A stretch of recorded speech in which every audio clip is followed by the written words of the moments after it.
What's up Nakama, welcome to the part 9, of What If Luffy Had Coby Join His Crew, Chapter 34. The sunset shone brightly over the land of Skypiea, coloring the clouds a brilliant red.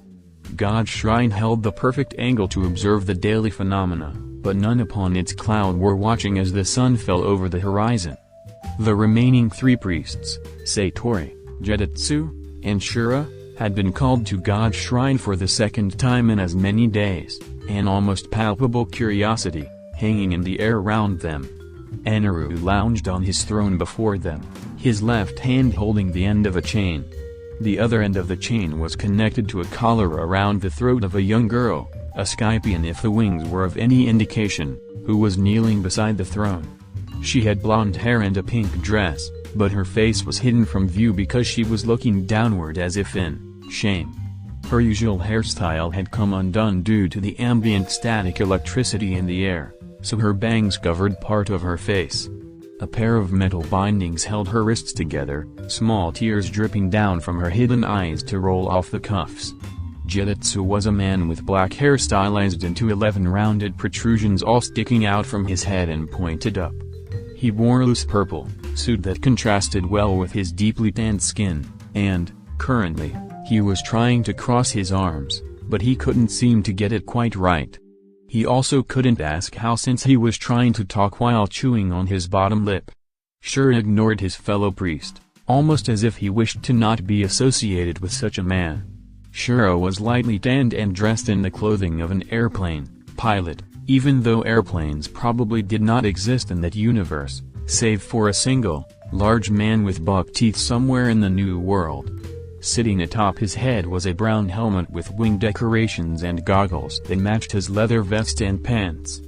His black mustache was shaped into 2 sharp points shooting out parallel to his lips. His weapon, a spear as long as he was tall, sat in a holster on his back. "My god," Satori bowed as well as his girth would allow. "Our god. Why have you called us here again?" "Up until now," Eneru began, "you have each been assigned your own areas, however, tomorrow that rule will be no more." The priests moved to object, but Eneru held up a hand to stop them. "Starting tomorrow will be a game that I have been looking forward to for a long time. As you should know, the Arc Mixum is nearly complete. Once it is done, I will have no more use of Upper Yard or Skypiea, so I am hosting a survival game." "A survival game, my lord?" Satori questioned. "Yes. By the next setting of the sun, I will begin my ascent into the home of God within the night sky, and the strongest will accompany me. The 4 who live through this game will have the honor of coming with me." "You make it sound like there are many who will be part of this game," Shura observed. "Indeed. I, myself, will be participating, but so will you 3, the guard, the Blue Sea Dwellers, and the Shandorians. That is about 85 participants in total." "You still have not told us who this girl is," Zetsu gasped after a servant reminded him how to both cross his arms and speak. "Does she have some importance in this game?" "A Skypian girl who was getting friendly with the Blue Sea Dwellers," Eneru waved off. "She will not be a contender in the game. I have decided that, rather than killing her, I'll take her as my first wife after my ascent." The prisoner jerked at that, choking herself from the sudden pressure on her throat. "I'll never marry you," the girl coughed. "The Blue Sea Dwellers are coming for you. And so is God. You won't win." "Silly girl," Eneru chuckled, sending just enough electricity through the chains to shock the blonde. "I am God. Ganfall is far too past his prime to have any prayer of defeating me. And the mortals from the Blue Sea? They'll join me if they survive." "No," Canis cried in a voice that was at once full of both certainty and despair, "they won't." Eneru and his priests ignored her. Instead, they laughed at her foolish belief that anyone could stand against Eneru and his godly power. The sound of snoring filled the clearing, the smoldering remains of a giant bonfire sitting in the middle of a group of pirates and wolves. Trying to keep their captains, and their own, minds off the prisoner Eneru had for the night, the Straw Hats had decided to throw a party.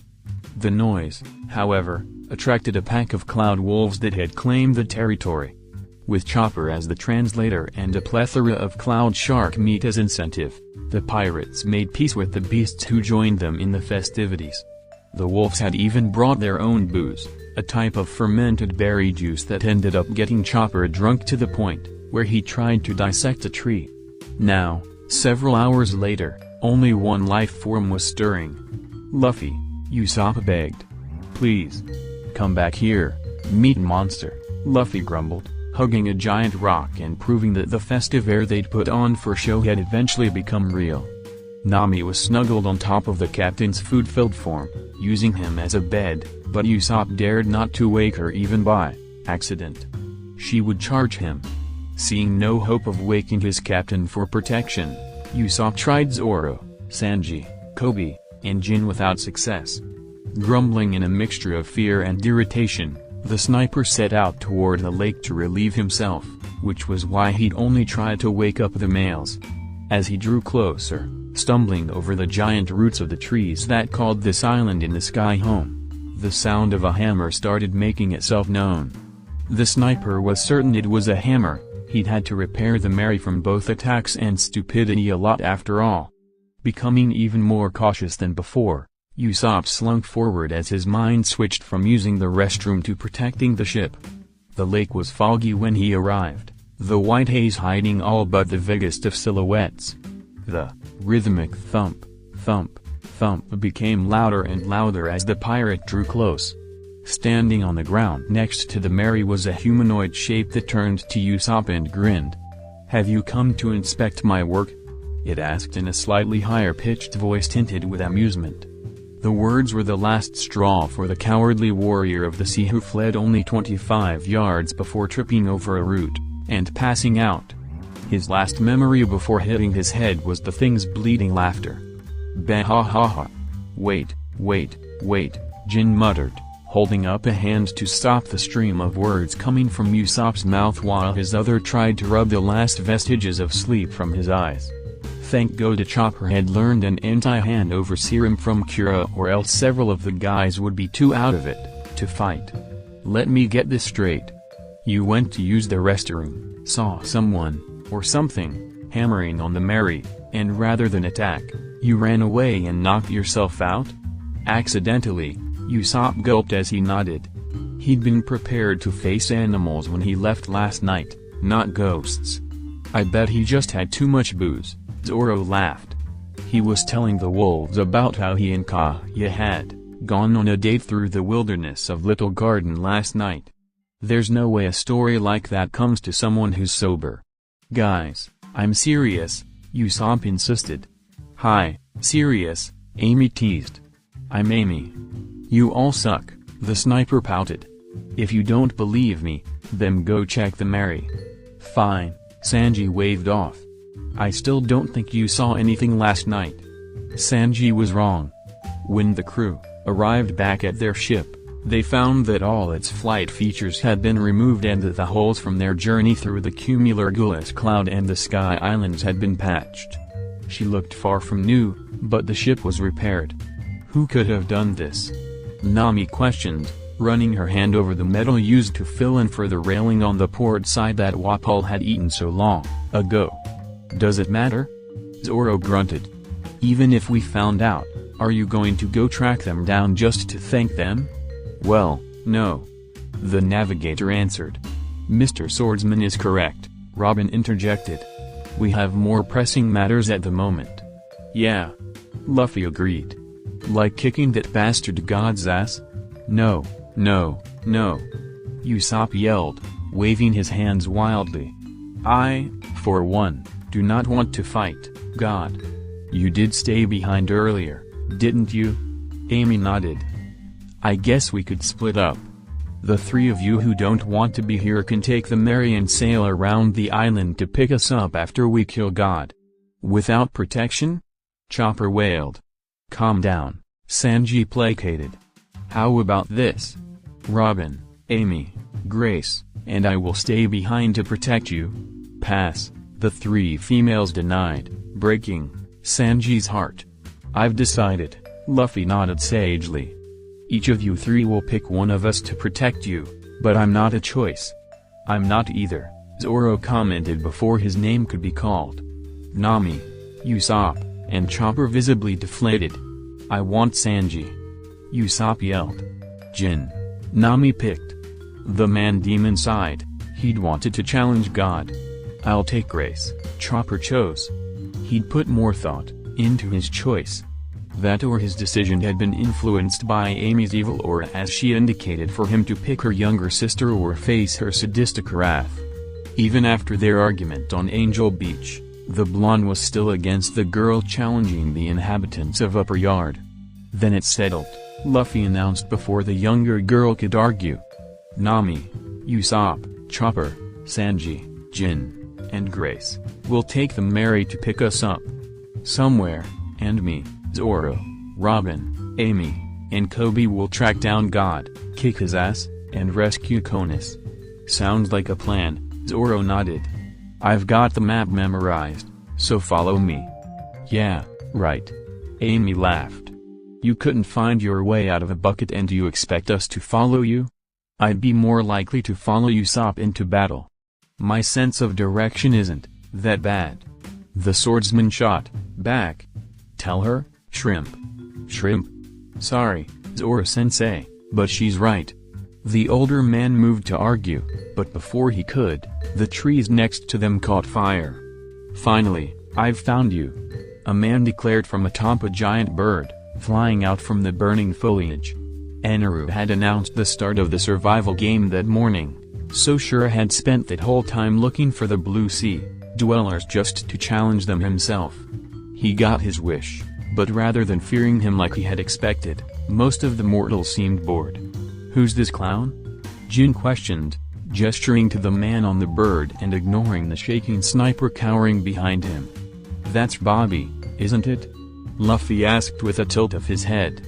Bobby the clown? No, Captain, Koby corrected. You're thinking of Buggy. I am Shura. The priest growled, annoyed by the pirate's lack of fear. It is time for you intruders to receive the judgment of God. Prepare to die. Kai ha ha ha. Amy laughed. Do you really think you can take on all of us at the same time?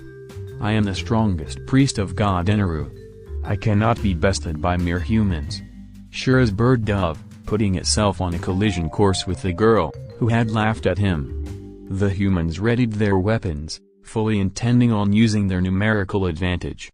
Diving toward Amy, Shura pulled out his lance and twisted it forward.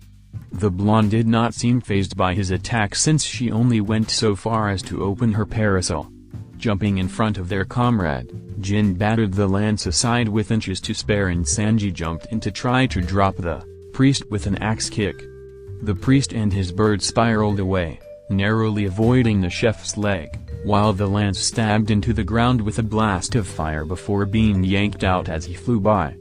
Amy had dropped her mace, intending on making either Sanji or Jin launch her into the air, but the blast from where the end of the lance exploded caught her off guard, sending her over the lake with several burns on her left side.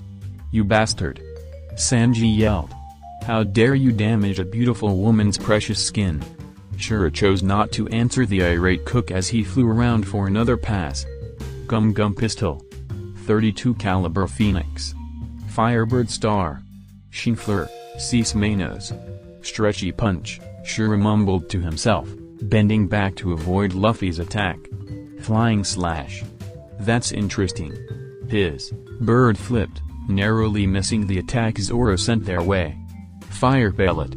The bird literally ate Usopp's attack. Sprouting Arms. 6 of them. The priest jumped away from his pet, getting out of the range of 2 of them. The other 4 appeared on his body, grabbing at his arms and legs. It seemed that the Straw Hats had won. Unfortunately for them, Shura's lance was entirely heated from the inside. He pulled his weapon back, brushing against Robin's sprouted arms. The heat from the lance burned her hand. Damn, the woman grunted, gripping her hand as her sprouted arms dissipated into flower petals and the burn transferred to the devil fruit user. The bird swooped in to scoop its master out of the air before turning toward Amy, who was still floating above the lake. "Big sister," Grace yelled as the priest soared toward her adoptive sibling. Amy panicked as the giant avian opened its beak, an orange glow coming from the back of its throat. She slammed the button Usopp had installed on her parasol back in Alabasta, praying that it was enough. It was. The fire from the bird missed the DevilFruit user, who had, in her time of panic, managed to drop her mass to 0.5 kilograms. With the realization that she was out of the woods for the moment, Amy increased her mass to land within the group, leaving Shura as the only one in the air. "You little brats don't deserve the honor of joining God on his journey," Shura growled. "I'll make sure you don't win it by chance. We don't want to travel with God." Luffy shouted back. "Now where is Conus?" "Who?" "Yeah. Where's Conus? You bastard!" Chopper yelled. "I know not of this Conus," Shuri grunted. "Nor do I care." "Then we don't need you," Sanji shouted. He jumped into the air before coming to a sudden stop, hanging as if by magic. "What? I can't move." "Sanji!" Luffy yelled. "Gum gum." He froze as well. Crap. The rest of the Straw Hats were in similar states, unable to move. "You have fallen into my trap," Shura gloated, laughing at the pirates as they struggled to free themselves from his string cloud. Welcome to the ordeal of string. Chapter 35. Sanji jumped into the air before coming to a sudden stop, hanging as if by magic. "What? I can't move." "Sanji!" Luffy yelled. "Gum gum." He froze as well. Crap. The rest of the Straw Hats were in similar states, unable to move. "You have fallen into my trap," Shura gloated, laughing at the pirates as they struggled to free themselves from his string cloud. Welcome to the ordeal of string. Pierre's call was all the only warning Shura had before Ganfall swooped in, his spear aimed at the priest's chest. Shura tried to move, but he wasn't fast enough and the old man's spear stabbed into the younger's left arm. At its master's cry of pain, Shura's bird pulled away and blasted a pillar of fire at the Sky Knight and his steed, who flew out of range. "Did you lose control of your mantra?" Ganfall poked. "I thought you said you were the strongest of Eneru's priests." "Shut up, old man," Shura ordered. "Let's go, Fuza." The bird called an affirmative and burst forward. Pierre responded in kind and the two warriors battled in the air. Down on the ground, the pirates were more occupied with getting free. "What is this stuff?" Chopper asked, trying to move his arms. "Splatter," Grace mumbled. Her right leg could still move, so she used it to kick a bottle of her regular paint into the air, where it opened to release its contents. Some of the blue paint caught onto what appeared to be strings, while the rest of it only hit the ground. "Strings?" Sanji questioned, trying to squirm out of the string cloud that held him aloft. "These are stronger than any strings I've seen. I can't get to my swords," Zoro growled, his left hand only inches from the handle of whatifluffy. "Can you do anything, Robin?" Nami asked, her arms uncomfortably pinned into her sides. "I'm afraid not," the raven-haired woman responded. "I cannot reach my usual focus." "Let's see if this works," Koby grunted. Dino mode. His form shifted, the strings wrapping around his body becoming visible from where they tried to restrict his growth. The task, however, was too great for the string clouds, which snapped one by one. Shrinking back into his hybrid mode now that he was free, the boy pulled out his swords and cut through the air between his crewmates randomly. The wild slashes cut through the invisible string, freeing his friends. "What now?" "The Sky Knight isn't doing too well," Robin observed, rubbing her arms to return blood flow into her hands. "If he falls into the lake, he and his bird will certainly be eaten by the sky sharks."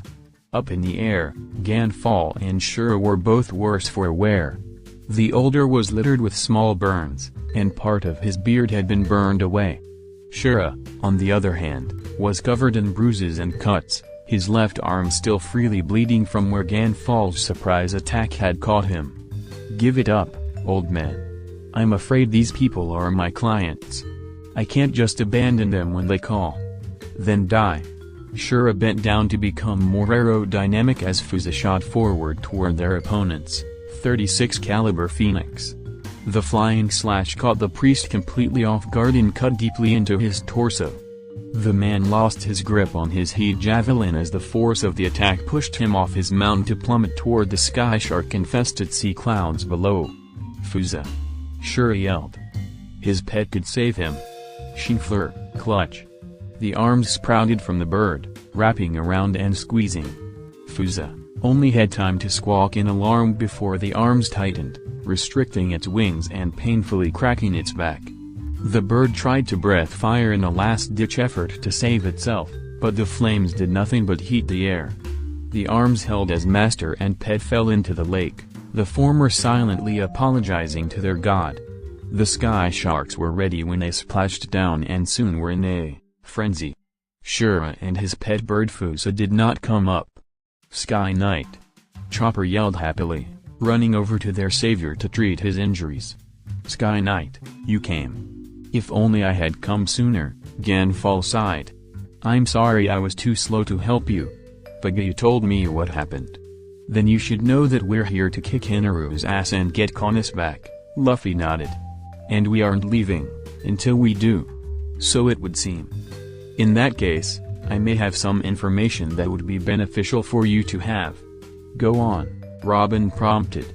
Eneru has held the title of God for 6 years now. Before then, I held that title. So you're God? Usopp cried. Not anymore, but I do know much of this land called Upper Yard. And I know much more. Please, stick around a while so I can explain. It was chaos in the forest clearing where one rotund priest had readied his ordeal of spheres. The surrounding forest was filled with the deadly surprises, explosions and the like sounding through the air as the Shandorians and the Royal Guard battled for supremacy. Already, the priest could tell that many, both ally and foe, had fallen to his traps. Ha ha! Satori laughed, an explosion incinerating a Shandorian. Next to him, his younger twin brothers spun away from the projectiles fired from several of the attacking warriors. The twins looked like their older sibling, but shared the goat-like characteristics of the rest of Eneru's guard. How that was explained, I, as the author of this story, have absolutely no idea. Is this not fun, Hotori? Kotori? It is, brother Satori. One of the twins answered. Flavor dial. Flame, dial. The other twin added. The flames mixed with the gas and grew larger, burning the wings of some warriors who barely escaped the worst of it. Take this! Yelled Brahm, the Shandorian with the toboggan covering his upper face. He leveled his bazooka at the three and fired a large, iron ball. The attack came too quickly for any of the brothers to react, the ball catching one of the twins in the stomach and propelling him backwards into a tree. He slumped, unmoving. Hotori! The two remaining brothers cried. You'll pay for that. Satori added angrily. Sphere Dragon. Satori's strongest attack made its appearance, chasing down the larger Shandorian, but Brahm stayed nimble with the liberal use of his dial shoes.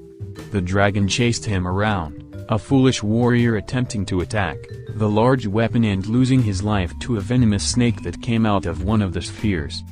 Finally getting the Sphere Dragon where he wanted it, Brahm fired a ball at the second to first ball which blew up, separating or destroying the remaining spheres.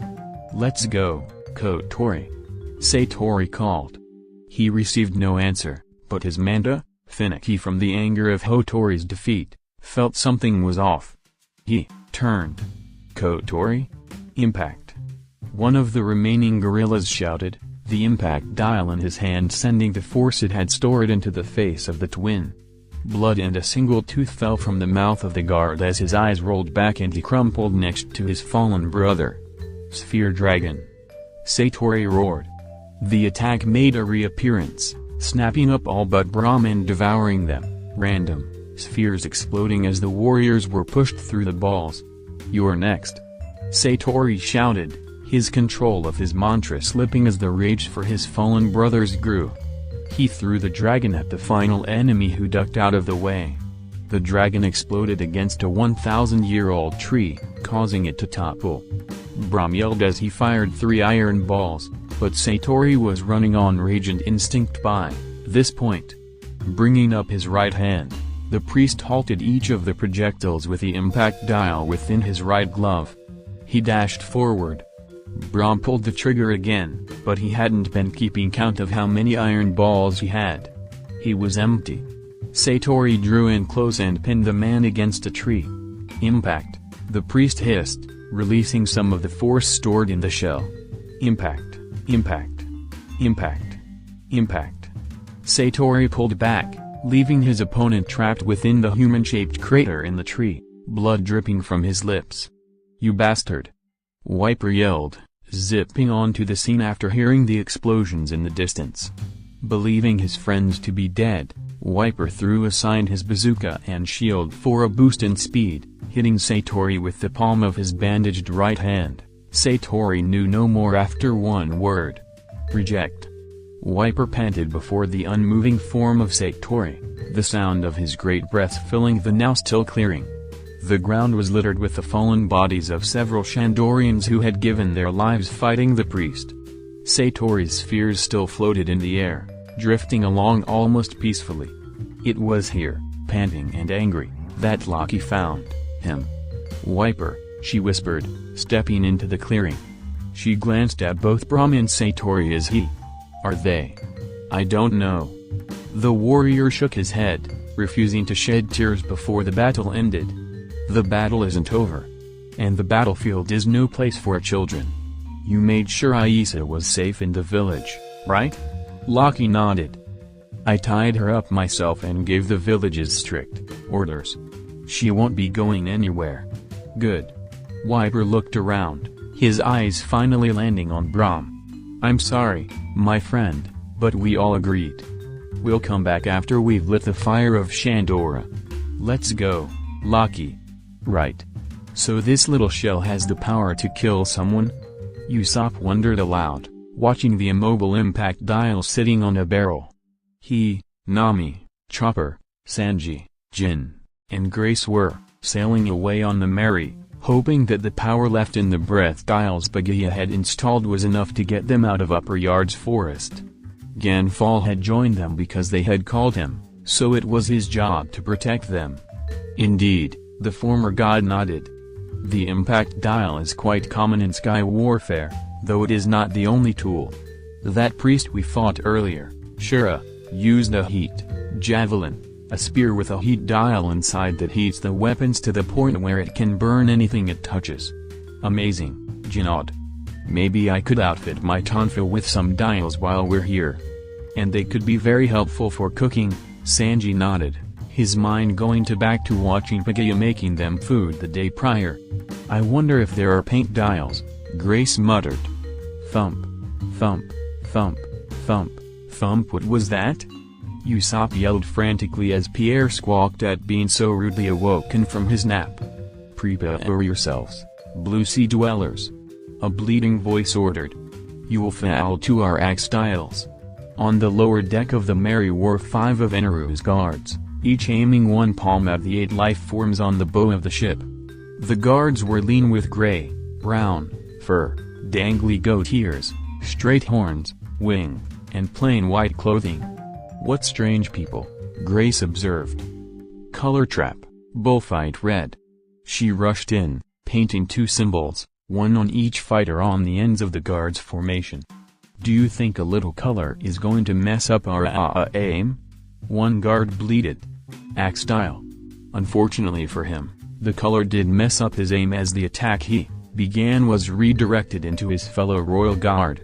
Red blood mixed with the pain as the axe dial cut into the other warrior and pushed him overboard. What? Nice one, Grace, Jin chuckled, pulling out his tonfa. "Want me to handle the rest?" "Goat meat may not have as much protein as fish," Sanji muttered, lighting a cigarette, "but it is still nutritious if cooked right." The 2 dashed forward, blowing the remaining 4 royal guards off the Mary with only a few cuts to the deck and mast to show any sign of a fight. Ganfall didn't even have time to get involved before it was over. "That was quite a showing," Eneru commented, clapping from when he sat on the railing. "Most impressive." "Who's this clown?" Jin questioned. "Eneru," Nami squeaked as Usopp dove over the railing to hide on the lower deck. "So you're the one that attacked Nami Swan and Konosuke-chan," Sanji bit out, his teeth almost splitting his cigarette in two. "I've got a bone to pick with you." "Do you?" Eneru tilted his head. "I don't believe I know you." "Mutton shot!" Sanji yelled, lunging at the man who claimed to be God. Eneru reacted quickly, moving his head out of the kick's path and grabbing the chef's leg as he went by. The smell of ozone accompanied Sanji's scream of pain before the cook was carelessly thrown back to the deck as a charred and smoking form. "Sanji!" the other pirates cried. Chopper dove to the deck, checking the blonde's vitals. "You bastard!" Jin insulted, rushing forward with his tonfa spinning. "Spinning death. Is this the best you can do?" Eneru yawned, his form blurring in and out of focus as the man-demon's weapons passed through his body. Each time, Jin grit his teeth harder as the electricity in the Logia's body was conducted through the pirate's iron weapons and into his own body. "I've been through something like this before only a few minutes prior." Colors trap, sadness blue. Grace's paint splattered on the man, but there was no effect save for when the chemical mixture bubbled and evaporated. Eneru yawned as he grabbed Jin by the face and zapped him, blackening him like he had Sanji. He began reaching for Grace. "Pepper Star!" Usopp cried, panicking. "Smoke Star! Lead Star! Firebird Star!" Usopp rubber band of doom. Every attack went through the man, all but one. "Ow!" Eneru exclaimed, more out of surprise than pain. The rubber band that had struck him on the forehead spiraled away into the milky road. "You'll pay for that, Longnose," Eneru growled, but before he could move toward the sniper, Ganfall's spear stabbed through his body. "I don't have the motivation to deal with you right now," God sighed, the excess electricity running through the former god's weapon. The DevilFruit Eater backhanded his predecessor away and grabbed Usopp by the nose, shocking him into unconsciousness for the second time in as many days. From his hiding place behind Grace, Chopper cursed his own uselessness. He'd wanted to attack as well, but Eneru's powers were too much for even Sanji and Jin. What good could the little reindeer have done? Plus, as Grace had reminded him, their doctor was needed to treat the injured. It would do no good if he was one of said injured. Eneru only gave Nami, Grace, and Chopper half a glance before he zapped away, mumbling to himself about there only being one priest left. Chopper set to work, getting Sanji, Jin, Usopp, and Ganfall patched up. The 3 pirates would need more attention than the Sky Knight, but that didn't mean the doctor was going to let the older man chase down Eneru. "What do we do now?" Nami questioned. "Something affected him," Grace recalled. "He has a weakness. He's made of electricity, right?" Nami's query was directed at Ganfall. "If that is what you people call lightning, yes," the knight nodded. "Rubber is an almost perfect insulator," the navigator thought aloud. "That means Luffy." The 3 conscious pirates yelled at the same time. Chapter 36. Oh ah ooh ooh ooh. The islands in the south are warm, and their heads get really hot.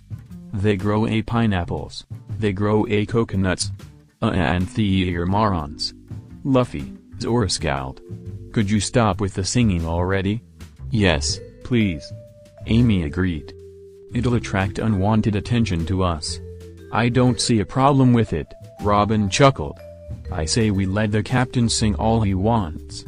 "Thanks, Robin," taking the woman's opinion over those of Zoro and Amy. Luffy began the next verse. "Oh ah ooh ooh. The islands in the north are snowy, and their heads get really cold. They're very chilly, they're very willy-nilly. And the Iridians." Next verse. "Oh ah ooh ooh. The islands in the east are what would it take to make him stop? Koby whined. Almost immediately, Murphy answered in the form of screaming goat/men/angels. Me, was that a goat?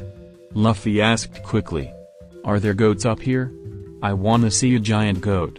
Run away.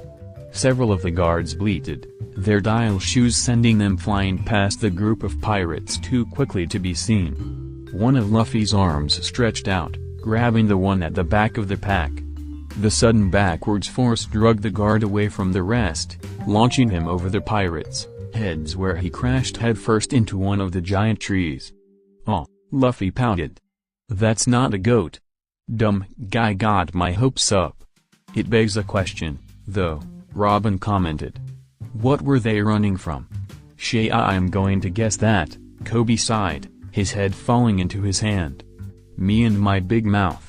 The ground rumbled for a couple seconds before a giant snake burst from the foliage. The snake, whose scales were a striped pattern alternating between light and dark blue and had twin lines of white feelers or some such dangling across its sides, was large enough to rival many of the sea kings the crew had encountered in their journey.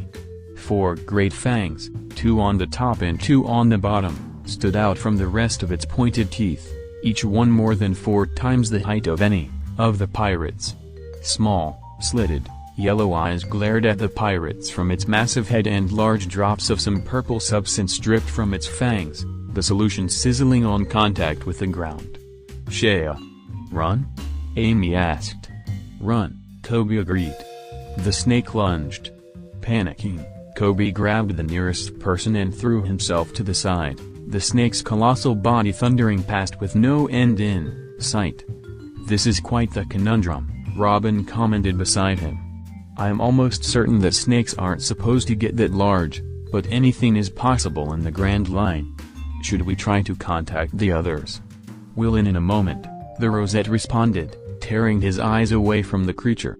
I'd rather get away from this thing as fast as possible. Where am I? Luffy questioned, taking in his surroundings.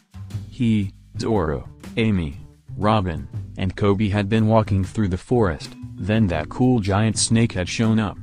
Now he was lost in some sort of cave with dilapidated ruins and bones strewn about with no idea about how he got there. The teen reached down as something sparkling caught his eye. A second later, he had a solid gold necklace in his grasp. Oh. This is shiny. I'm sure Nami would like this. The rubber man pulled the accessory over his head before seeing a crown which he grabbed as well. Going over his options, the captain took stock. Hat? Yep. Bag? Nope. Oh damn it, that had my lunch. Den? Yep. Maybe I can call. The boy opened the shell on his little invertebrate which woke and started ringing. Boot up, boot up, boot up. Boot up, boot up, boot up. No answer. Luffy sighed much too quickly. Oh well. I know they'll be fine. Now, to find my way out. Picking a direction, Luffy started walking. Oh. The islands in the west are wild. What do you mean you don't know where Luffy is? Nami yelled into the snail. The Den, whose eyes were slitted to indicate that Koby was on the line, flinched. It's like I said, the boy's voice spoke. We encountered this giant snake and got separated. I'm with Robin right now and Zoro-sensei and Amy checked in, but we haven't gotten word from Captain Luffy at all. Shit, Nami swore. Where is everyone else? Robin and I are headed toward the ruins, she wants to inspect them. Zoro-sensei and Amy are still headed toward Giant Jack like Ganfall told us to, but with Zoro-sensei's sense of direction, it could take them a while to get there. It's literally visible from everywhere on the island. Your point? Alright, Nami conceded with a sigh. Be careful.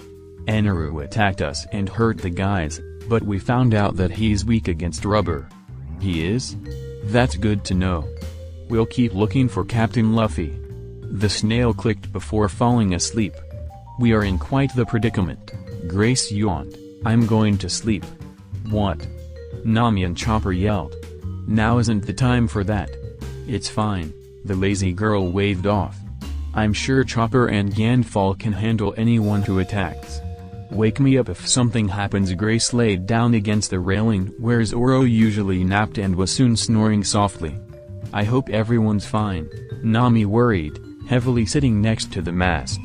Her right hand came up to rest on her tattoo and the personalized Jolly Roger thereupon. Chopper sighed and joined her. You're rather right. No, you're rather right. No, turn around. Yes, that way. How the hell is your sense of direction so bad? My sense of direction is fine. It's not my fault everything in this damn jungle looks the same. I told you to turn right and you started moonwalking. That had nothing to do with the jungle.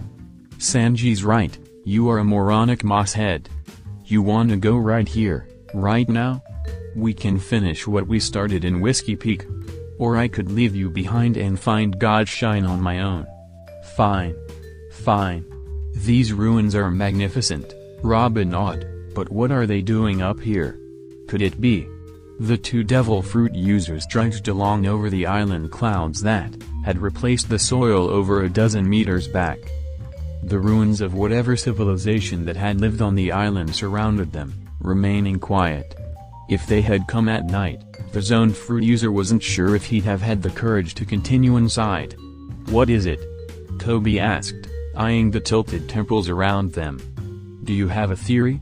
I can't read this writing, Robin answered, running a hand along a wall covered in unknown symbols, but I recognize them from the altar. I have a feeling that the gold cricket is looking for isn't at the bottom of the ocean. Are you saying that this is the city of gold that Noland wrote about? I'm almost positive, the woman responded. Wouldn't that mean that this island used to be part of Jaya like some of the rumors the Monkey Brothers told us about said? Indeed, Robin nodded. Come along, little swordsman. I'm not that small. Koby rebuffed, chasing her up the stairs of a pyramid that was much smaller than Koby had thought it should be. At least, I'm not that small anymore, he whispered to himself. Yes, yes, the woman waved off. Come look at this. Don't you find it strange that, even though these ruins appear to be from the blue sea, we are standing on island clouds? Not really, Koby answered with a shrug. We're on an island in the sky, hunting down God himself and his priests while a group of guerrilla warriors are attempting the same thing, while at the same time goat men with wings and horns are trying to defend the island and or fleeing from a giant snake that lives on said island. Nothing seems that weird, right now. I see your point, Robin conceded. Now cut down as far as you can. All right, the boy sighed, unsheathing his weapons. Working together, the duo make quick work of the fluffy floor before it finally gave way to another room. See? Robin smiled, a ladder of flesh blooming into existence within the hole. What we saw up there was only the top of the temple. The rest of it has been buried under island clouds over the last 400 years. You were right, Koby gave in, choosing to jump rather than climb the arm ladder. But what are we going to learn from these ruins if you can't read them? I examined Nolan's logbook thoroughly before we left, Robin answered as she turned down a long hallway with light at the end. It mentioned that the Shandorians protected a block of black stone with writing that they couldn't read. I believe it is a Poneglyph. That's the thing you wanted back in Alabasta. Whoa, Koby was struck speechless as the duo stepped out to see what the island clouds had been hiding. The ground was now soil and tendrils of vines grew over everything, but even so, the craftsmanship of the buildings was astounding. Soft light like one finds on a cloudy day filtered through the island cloud above, subtle changes causing the light to flicker beautifully. A staircase of limbs bloomed before the explorers. Robin moved forward without hesitation. Come along, little swordsman. Robin called upward, causing Koby to snap his mouth shut. It wouldn't do to leave you behind. I'm coming. The boy ran down the fleshy stairs, careful not to put too much weight on any one limb. The stairs dissipated into flower petals just after Koby stepped off and he ran after the woman. They explored the ruins cautiously for several minutes before it became obvious that there were no traps set in place. This is it, Robin gasped as she and Koby stepped into one of the final rooms. Against the far wall, a large block half covered in moss and vines stood, proudly. The archaeologist inched forward, hope shining in her eyes. Reaching the Poneglyph, she cut the vines away with a knife and studied the symbols. What does it say? The Rio Poneglyph, Robin whispered to herself. It could be here. I need to find it. Robin. Oh, yes, the woman muttered, snapping out of her reverie. Please call Miss Navigator. I'm sure she'd love to know that the City of Gold's last known location is on this island. I have a feeling we shouldn't tell her, Koby responded nervously. At least, not until after we deal with God. Then we can go on a gold hunt. Good point, Robin nodded. In that case, shall we head toward God's shrine and meet up with the others? Sounds good. The duo climbed upwards to reach the place where they had entered the temple, and began skirting the ruins to reach the other side. Where did they go? The pirates heard a voice exclaim much too close for comfort. Ducking behind a bit of rubble to hide, Robin bloomed a single eye to survey the area. A little way ahead, a tan man in purple was wandering around with his eyes rolled back in his head. Where did they go? He asked again, trying to find the blue sea people he could have sworn he'd seen a second ago. A goat man behind him was politely trying to remind him to unroll his eyes. Sir Jeditsu, you can't see with your eyes pointed at the back of your head. Oh. How careless. This guy doesn't seem very bright, Koby whispered. I'll handle it, Robin replied. Cease fleur, clutch. 12 arms, 6 for each opponent, sprouted around them and bent them backwards. There were 2 sickening cracks and cries of pain before some sucking sounds. The man in purple screamed, clouds of some sort blasting out of his shoes and launching him into the jungle. There we go, the woman smiled. Robin, Koby shivered, you scare me sometimes. Come along, little swordsman. I'm coming. I'm calm. Just as the boy stepped out from around the rubble, he was sucked into a swamp cloud trap. Koby. That idiot, Amy scoffed, watching as Zoro was dragged into the air by a giant southbird that wanted whatever was in his backpack. I'm sure he'll be fine. She floated upward, carefully avoiding the projectiles shot at her from both the Shandorians and God's warriors fighting below. Only paying them enough attention to not get hit, Amy focused on getting to God's shrine at the top of Giant Jack. Up and up she went, the island getting smaller beneath her. She noted the Mary chugging along unimpeded and the snake that had attacked their group earlier slithering around, crying out in pain or laughing randomly. Explosions abounded as the remaining royal guards and Shandorian warriors fought in the forest. At one point, a man in purple flew by, strangely liquid clouds streaming out of his shoes. How careless, until he spiraled into the trees. There was a pair of cries from that area, one male and one female, but the former agent paid it no mind. Finally, Amy reached the 3rd level of the enormous beanstalk and touched down lightly. So, this is God's shrine, Amy said to herself, staring up at the gate whose architecture matched that of the entrance to Skypia, grand and flashy. She stepped forward and pushed on the doors. With a loud crack, the door on the right snapped off its hinges and fell to the cloudy floor. Amy stared at the scene beyond. The charred corpses of several angels, both male and female, were scattered about the area. The 3 buildings that had stood were nothing but broken and blackened wood, leaving only the bases together. Taking a couple steps in, the pirate noticed that the backside of the entrance doors were fried to a crisp, that being the reason one of them had given out when she touched it despite the outside being perfectly pristine. Walking forward, Amy inspected each woman's body, hoping that she didn't find Conus among them. Luckily, she didn't, even though one blonde maid looked like her. Amy woke her den, mushy. Hello?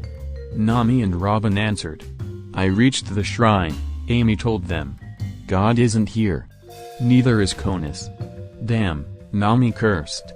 Oh dear, Robin muttered. I wonder if Eneru has already disposed of her. Robin. Koby shouted in the background. I'm only joking, The archaeologist waved off. "Anyway, Miss Valentine, you are on the highest level of Giant Jack, are you not?" "Yeah, why? Would you please float to the top and see if you can spot a golden bell?" "Golden bell?" Nami screamed, causing the Den-Den's eyes to turn into beret signs. "What's this about a golden bell?" "Oh dear," Robin giggled. "It seems I've let the cat out of the bag. I thought we agreed not to tell Nami until after we beat God," Koby grumbled. "Just tell me," said Girl ordered. "The little swordsman, and I found a poneglyph in the ruins confirming that they were from the lost civilization that Montblanc Nolan wrote about in his logbook. Does that mean the City of Gold is somewhere up here?" The navigator yelled excitedly. "Most likely," Robin answered. Nami's screams of happiness were the only thing to come out of the dancing snails for the next minute.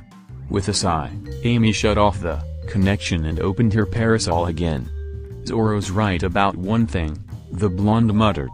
"Nami's a money witch. Go to help the poor soul that gets between her and wealth." Chapter 37. "Where do you think you are going?" Nami demanded as the Sky Knight replaced his gear. "I must confront Eneru," the man grunted. "I have a feeling that whatever is happening is nearing its end." But Nami tried to protest. Ganfall did not hear her as he hopped on Pierre in his Pegasus form and took off toward Giant Jack.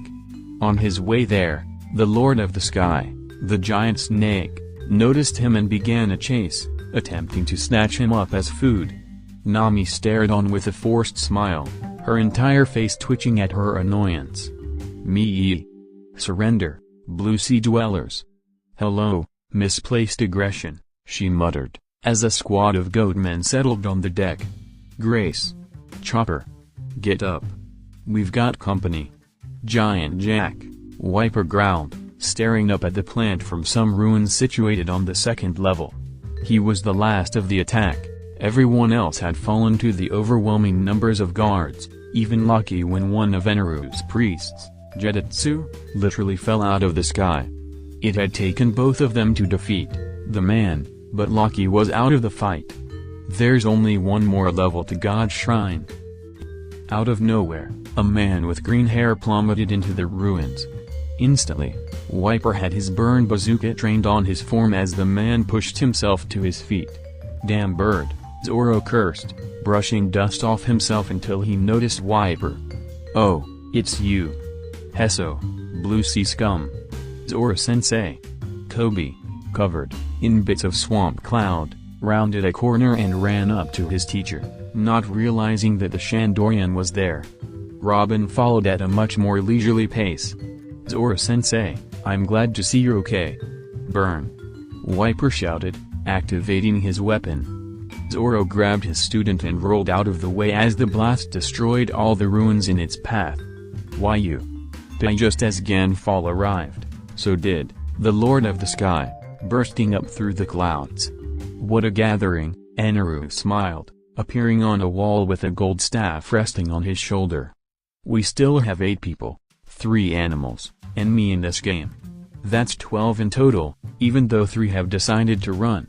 I think I'll let them, I can abduct them later anyway. After all, 2 of them are only women." Eneru. Koby barked, shifting into his hybrid mode. "Where is Conus?" "My first bride is already on the Maxim, awaiting the survivors who are to join me. We have 8 here and 1 above us, but this simply isn't the right place for a final battle. Allow me to change that." Eneru vanished, leaving Zoro, Robin, Koby, Wiper, Ganfall, Pierre, and the Lord of the Sky to look for him in vain. The clouds below them began to glow, then, they exploded. Amy could see the bell Robin had mentioned. Even covered in overgrown vines, the bell, which was perched on a cloud near the tip of Giant Jack, glittered brilliantly in the afternoon sun. Set into the base of the bell was a black square and one of the golden posts had fallen off. She floated next to the plant, entranced, until there was a flash of light below her. Amy only had time to look down before the pillar of lightning reached her, sending volts upon volts of electricity through her system. The wires Usopp had installed in her parasol exploded and the umbrella itself burned away as the lightning tore through it. The pain was too much. The former agent passed out and began to fall. She was not the only one falling, since every competitor save for Eneru were plummeting toward the hidden city. Robin bloomed several arms to help slow her and her crewmates' descents. Pierre caught Ganfall and Wiper used his dial shoes, ensuring that they landed safely as well. Ow, Koby whined, rubbing his sore tail and tailbone. He looked around, noticing where they were, before inspecting the hole they had just fallen through. A small yellow speck stood out in his vision against the uniform green of the gargantuan plant, alerting the boy to the beam falling from the top. "Amy!" he cried, pointing at the unconscious woman. Robin seemed to get the message as she crossed her arms and bloomed several more arms to gradually slow the falling blonde. Only as the woman neared the ground did she reach a point where the archaeologist could catch her in a net of limbs. "It seems I overdid it," Eneru laughed, eyeing the black and chocolate ear. "Shame, she's a beauty, too. Oh well, that just leaves 8 of us here, 5 humans, 2 animals, and me, but," he pointed at the large snake which was slithering around the ruins with tears in its eyes, "I cannot take this annoying thing with me." The man who held the title of god blasted the snake with lightning, charring the serpent as it cried out in pain. The Lord of the Sky collapsed with its jaw hanging open. "There. Now that that's done, 6 of you remain. We must eliminate 2 more before I can depart, so who will live to join me? Is this a game to you?" Wiper demanded, malice permeating his words. "Why, yes," the lightning man answered with amusement. "It is." "Well, I'm not playing," Koby declared, raising one sword. "We came here for one reason, and that was to kick your ass." "I know," Eneru responded with a smug tone. "Then you know that I'm not playing either," Zoro growled. "Nor am I," Ganfall voiced. "Pay. For once, I agree with the old man," Wiper grunted. "The only one who's going to die here is you," they all stated. "Ah ha ha ha ha ha," Eneru laughed, losing himself. "You mortals think you can best me? God? Ha! What is your goal here?" Ganfall questioned, his spear aimed at the man's heart. "What are you trying to accomplish?" "The eternal Verth," God answered with reverence, spreading his arms up toward the heavens. "The endless Verth. Fairy Verth. Take your pick at the name, but I will have it. An expanse in the sky of nothing but Verth as far as the eye can see. I shall find this amazing place, after destroying this abomination known as Skypiea." "You bastard!" the remaining humans yelled. "And what of my divine guard?" Ganfall continued. "The 650 that I took prisoner 6 years ago have been very useful to me up until this morning, and like I said, we are the last survivors on this island." "You monster!" Koby shouted. Ganfall growled and shot forward with Pierre at his side. Eneru didn't move as the former god stabbed through his stomach and the man's faithful companion's talons ripped through his head. "You foolish old man," Eneru groused. "Fall like your subjects did. 5 million, 10 million, 20 million volt body." The lightning tore through the older man's armor and the backlash jumped to his bird. They both yelled out in pain before falling. "And that leaves 4, you said that you were going to destroy Skypiea," Robin commented, only her crew members hearing the waver in her voice. "Are you aware of the possibility of destroying the Golden Belfry of Shandora?" She was grasping at straws. They didn't stand a chance if they couldn't find Luffy. "Oh yes," Eneru nodded. "In fact, I know where it is thanks to your weightless friend there and my mantra. But, you, I have no worries about. If there's one thing I hate, it's a cold and calculating woman." He aimed his arm at the female pirate and fired. Zoro and Koby moved to intercept, but the lightning twisted around their attempts to shoot through Robin's skull. She let out a silent scream of pain before falling unconscious. Angry at himself for being too weak to help, Zoro spun around to gently catch her before she could fully collapse. Carefully, he set the woman on the ground and faced God with a murderous look. "Shrimp," Let's go. Right. Master and student shot forward with their swords pointed at their opponent. Zoro crossed his blades. Grab, grab. The green-haired man yelled, bisecting Eneru at the waist. Pandora's box. Koby added, cutting away half of Eneru's head, the top of the drums, both arms, and part of his chest. His golden staff clattered to the floor as Koby's foot shoved through what remained. You fools, Eneru laughed, his legs kicking Koby away and shoving Zoro's face into the dirt. I am invincible.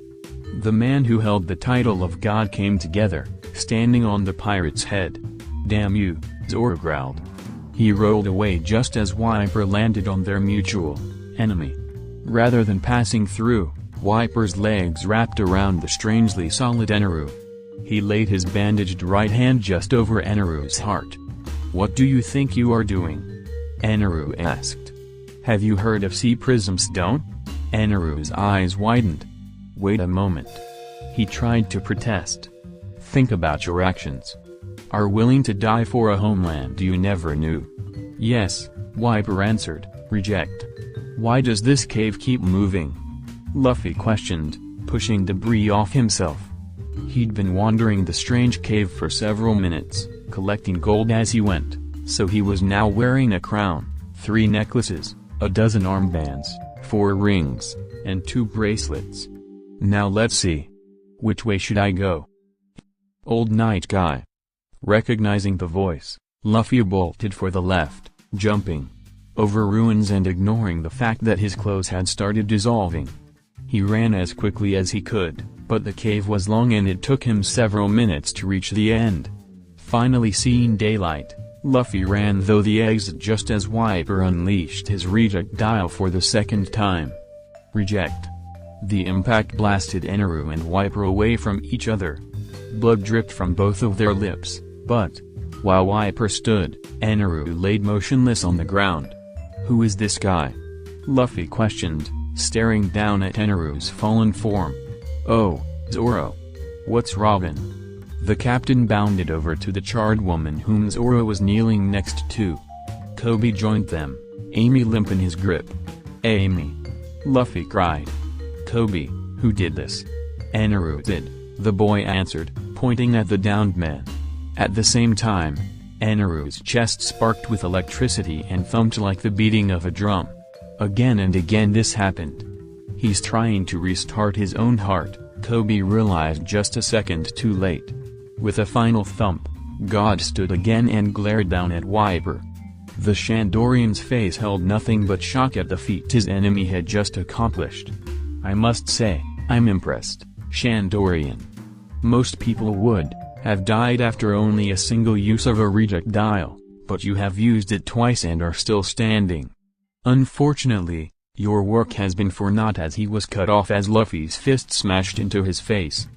God flew into the base of the pyramid, not knowing what had happened. He was impervious to swords, bullets, and blunt weapons. How did this person hit him? And who was that? So this is God. Luffy growled, falling into a fighting stance and cracking his knuckles. Who are you? Eneru demanded as he stood, a bruise already forming on his cheek. I'm the man who's going to be the king of the pirates and I'm the man who's going to kick your ass. I don't know what you did before, Eneru confessed, spinning his staff, but I'm not going to be defeated by some random pirate from the blue sea. Gum Gum Pistol. Even as he dodged to the side, God's eyes widened. He knew that this man had some sort of devil fruit ability, but was that how he had been able to touch him? Elthor, Eneru stated, firing lightning into the sky where it gathered and condensed over the pirate. The electricity came down on top of the pirate as a giant, blue pillar. Captain Luffy! Koby yelled. The lightning dissipated into the surrounding air, a hole several meters in diameter left in its place. Ha ha ha. God laughed. There's no possibility that he could have survived that. Wait, what? Eneru was shocked. There was still a life form in the pit.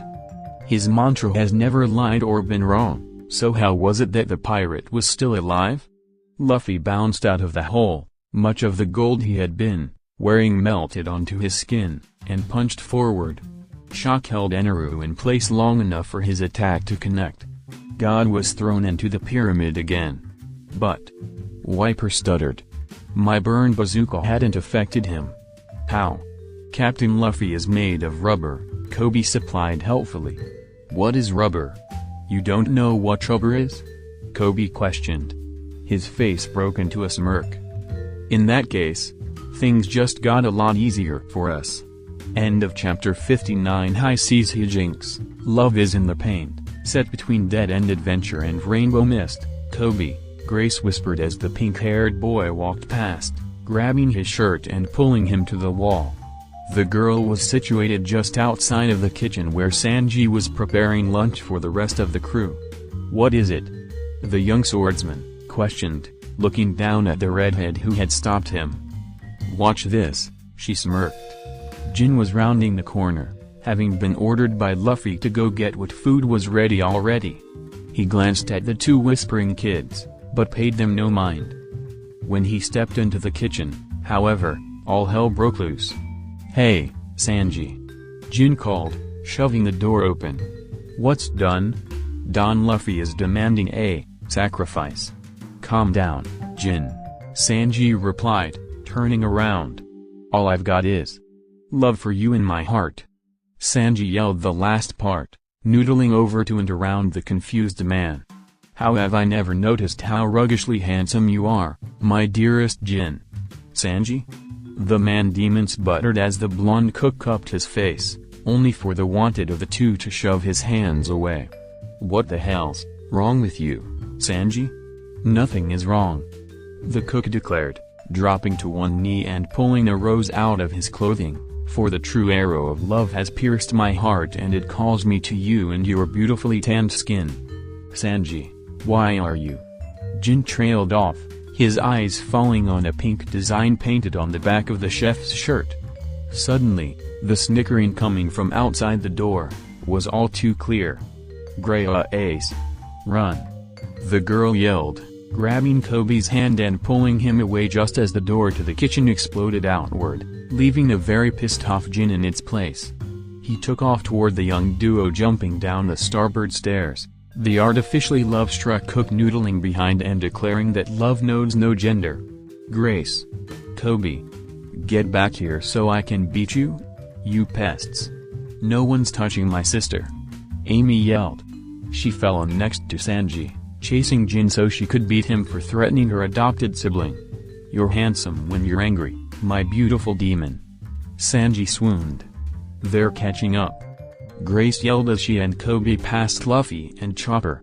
Knowing he was the faster and physically stronger of the two of them, and knowing that he was in this just as much as she was now, the rosette grew into his hybrid mode, swept her into his arms, and took off with Jin hot on his heels. If he wasn't mistaken, the air on his back was indicating that Jin's tonfa were making an appearance. Is this a race? Luffy called excitedly as the group passed. A race? Chopper parroted. I want to join. The two jumped in behind Sanji and Amy. The Ancient Zone was barely paying attention to where he was going, which was why he did not notice when he blew past Usopp after rounding the front of the ship, jostling whatever chemicals the sniper was experimenting with and causing them to blow up in the long-nosed teen's face. The sniper promptly vomited over the side of the Mary before Sanji's noodle legs bumped him enough to send him overboard. Dashing up the stairs and onto the upper deck, Koby, with Grace still being carried, ran past Zoro and Robin. A tonfa-wielding Jin angrily followed while being chased by an irate Amy and Noodle White Sanji with the excitable Luffy and Chopper bringing up the rear. My, Robin giggled, looking up from her book just long enough to see the strange parade pass by. It seems Miss Golden Week has swept our little swordsman into something. This ship is quite exciting. Whatever it was, Zoro grunted, lifting obscenely large dumbbells next to her. It seems to have made the shit chef come out of the closet. I hope the love cook doesn't come after me next. Robin only giggled quietly at the antics of her crewmates. As she watched, Koby took a sharp turn and dashed into the small forest of citrus trees. Koby and Grace cowered behind Nami in the middle of her tangerine orchard where they had found the scariest of the crew pruning her beloved plants. Jin came to stop a couple feet away, panting heavily, only to be tackled by Sanji and Amy, the former hugging him tightly and the latter beating him over the head with her parasol. His weapons clattered to the deck a couple feet away. "Is this the finish line?" Luffy questioned as his stomach rumbled. I'm so hungry. Nami, can I please have a tangerine?" "You can when someone explains what the hell is going on," the navigator answered, glaring at the assembled young adults. "I do believe Miss Golden Week used her mood paint to affect Mr. Cook in some way," Robin answered, both her and Zoro walking over to the group. "Am I correct?" "Yeah," Grace answered, trying to look innocent. Her smile betrayed her. "I used a new compound that released endorphins into his brain when his optical nerves recognized a human shape. Basically, I made him fall in love with the first person he saw after I applied the paint. I call it love-struck pink. Jin-kun, you handsome devil. I never want to let you go. Make it stop." Jin begged, forcing away Sanji's face as the cook tried to kiss the former Krieg pirate. "Please. I don't know," Amy smirked, now fully understanding the situation. "I think you and Sanji look good together." "No, please." With a sigh, Grace painted a black line through the pink symbol on the back of the chef's shirt. Sanji came to a second later, jumping away from the pirate fast enough to give him whiplash. The memories of the past few minutes came rushing back to him, causing the disgusted chef to run to the railing and lose what little remained of his breakfast from that morning. "Sanji, food," Luffy ordered, not understanding what just happened, but hungry all the same. Nami passed him a peeled tangerine to hold him until the chef was emotionally stable enough to actually serve a meal. Guys?" Koby muttered, counting out the pirates in the immediate vicinity. "Where's Usopp? Help. There he is." Most everyone laughed.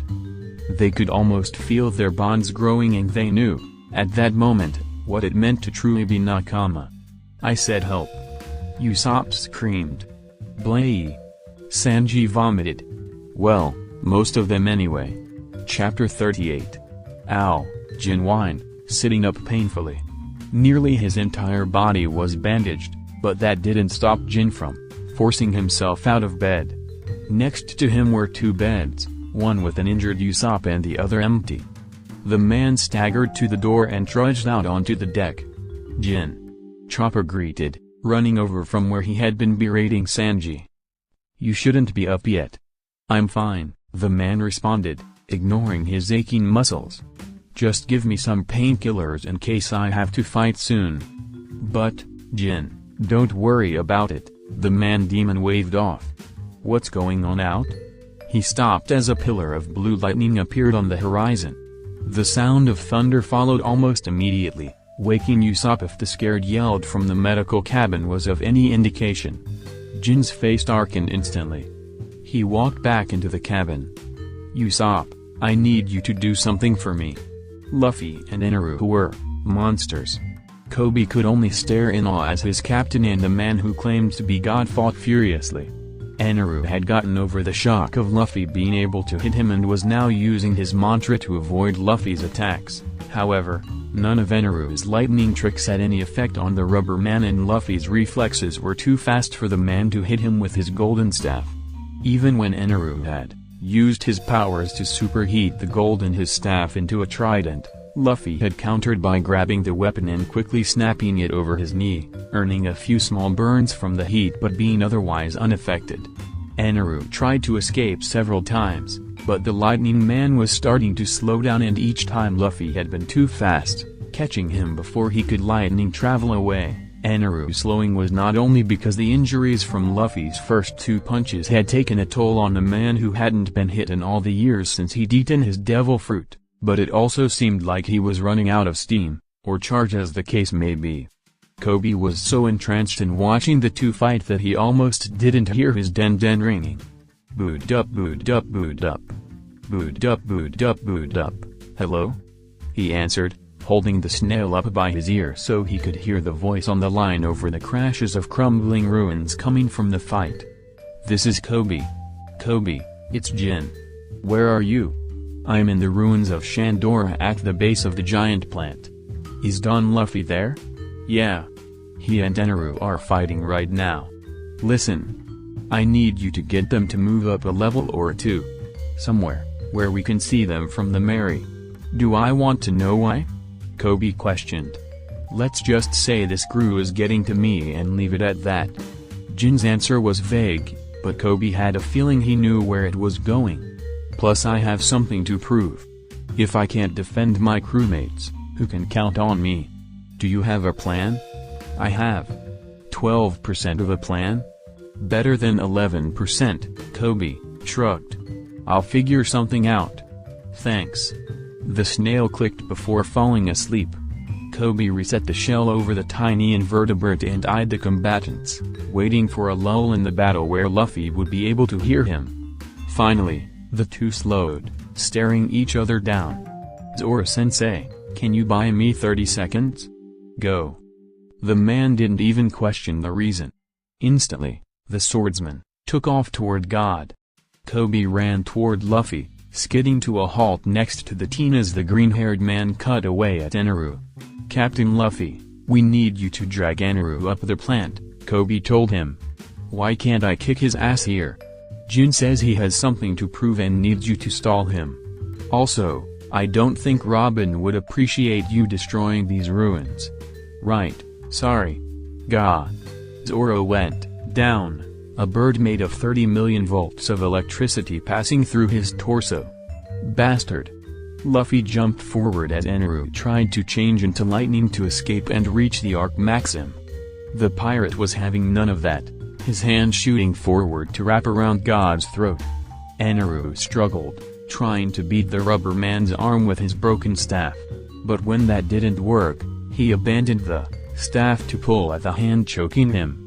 Luffy's arm stretched enough for the lightning man to get a full gulp of air before Luffy started dragging him upward. Eneru's flailing body slammed into Giant Jack multiple times as Luffy climbed up in bursts of speed using his free, stretchy arm. Finally, they reached God's shrine where, if one were to squint, they could see the Mary docked by the east shore. "Get off me," Eneru ordered, managing to free himself from Luffy's grip in a sudden push of strength. "A puny mortal like yourself has no business facing a god like me. You cannot begin to list the differences between you and I. Is it the drums?" Luffy asked innocently. "Skin tone? Ears. It must be the ears. 1 second. Eneru watched in shocked confusion as his opponent grabbed his own earlobes before stretching them down to his chest. He released them, willing the skin to stay stretched. "Are you mocking me?" Eneru roared. He shot forward, electricity sparking around him like a beacon. Luffy stepped to the side, but Eneru changed the course of his punch to catch the rubber man in the face. Even then, it had no effect. "You," God growled. "You puny Piromsha. Die already." "I'm not going to die here." Luffy shot back as Eneru ducked under a gum-gum whip. "I'm the one who's going to be the king of the pirates." Ha-ah. Without warning, two weights slammed into God's face. Minutes earlier, Jin? Usopp questioned nervously. "Are you sure about this?" "No," the man answered honestly, checking again to be sure his weapons were fully covered. He had all but raided Usopp's bag for every rubber band he could find, and every one of them were now stretched around the weights his donfa, insulating them. In theory, he should be able to hit Eneru now. "This is the crew of the Straw Hat Pirates," Jin continued. "Crazy and stupid plans are basically our motto.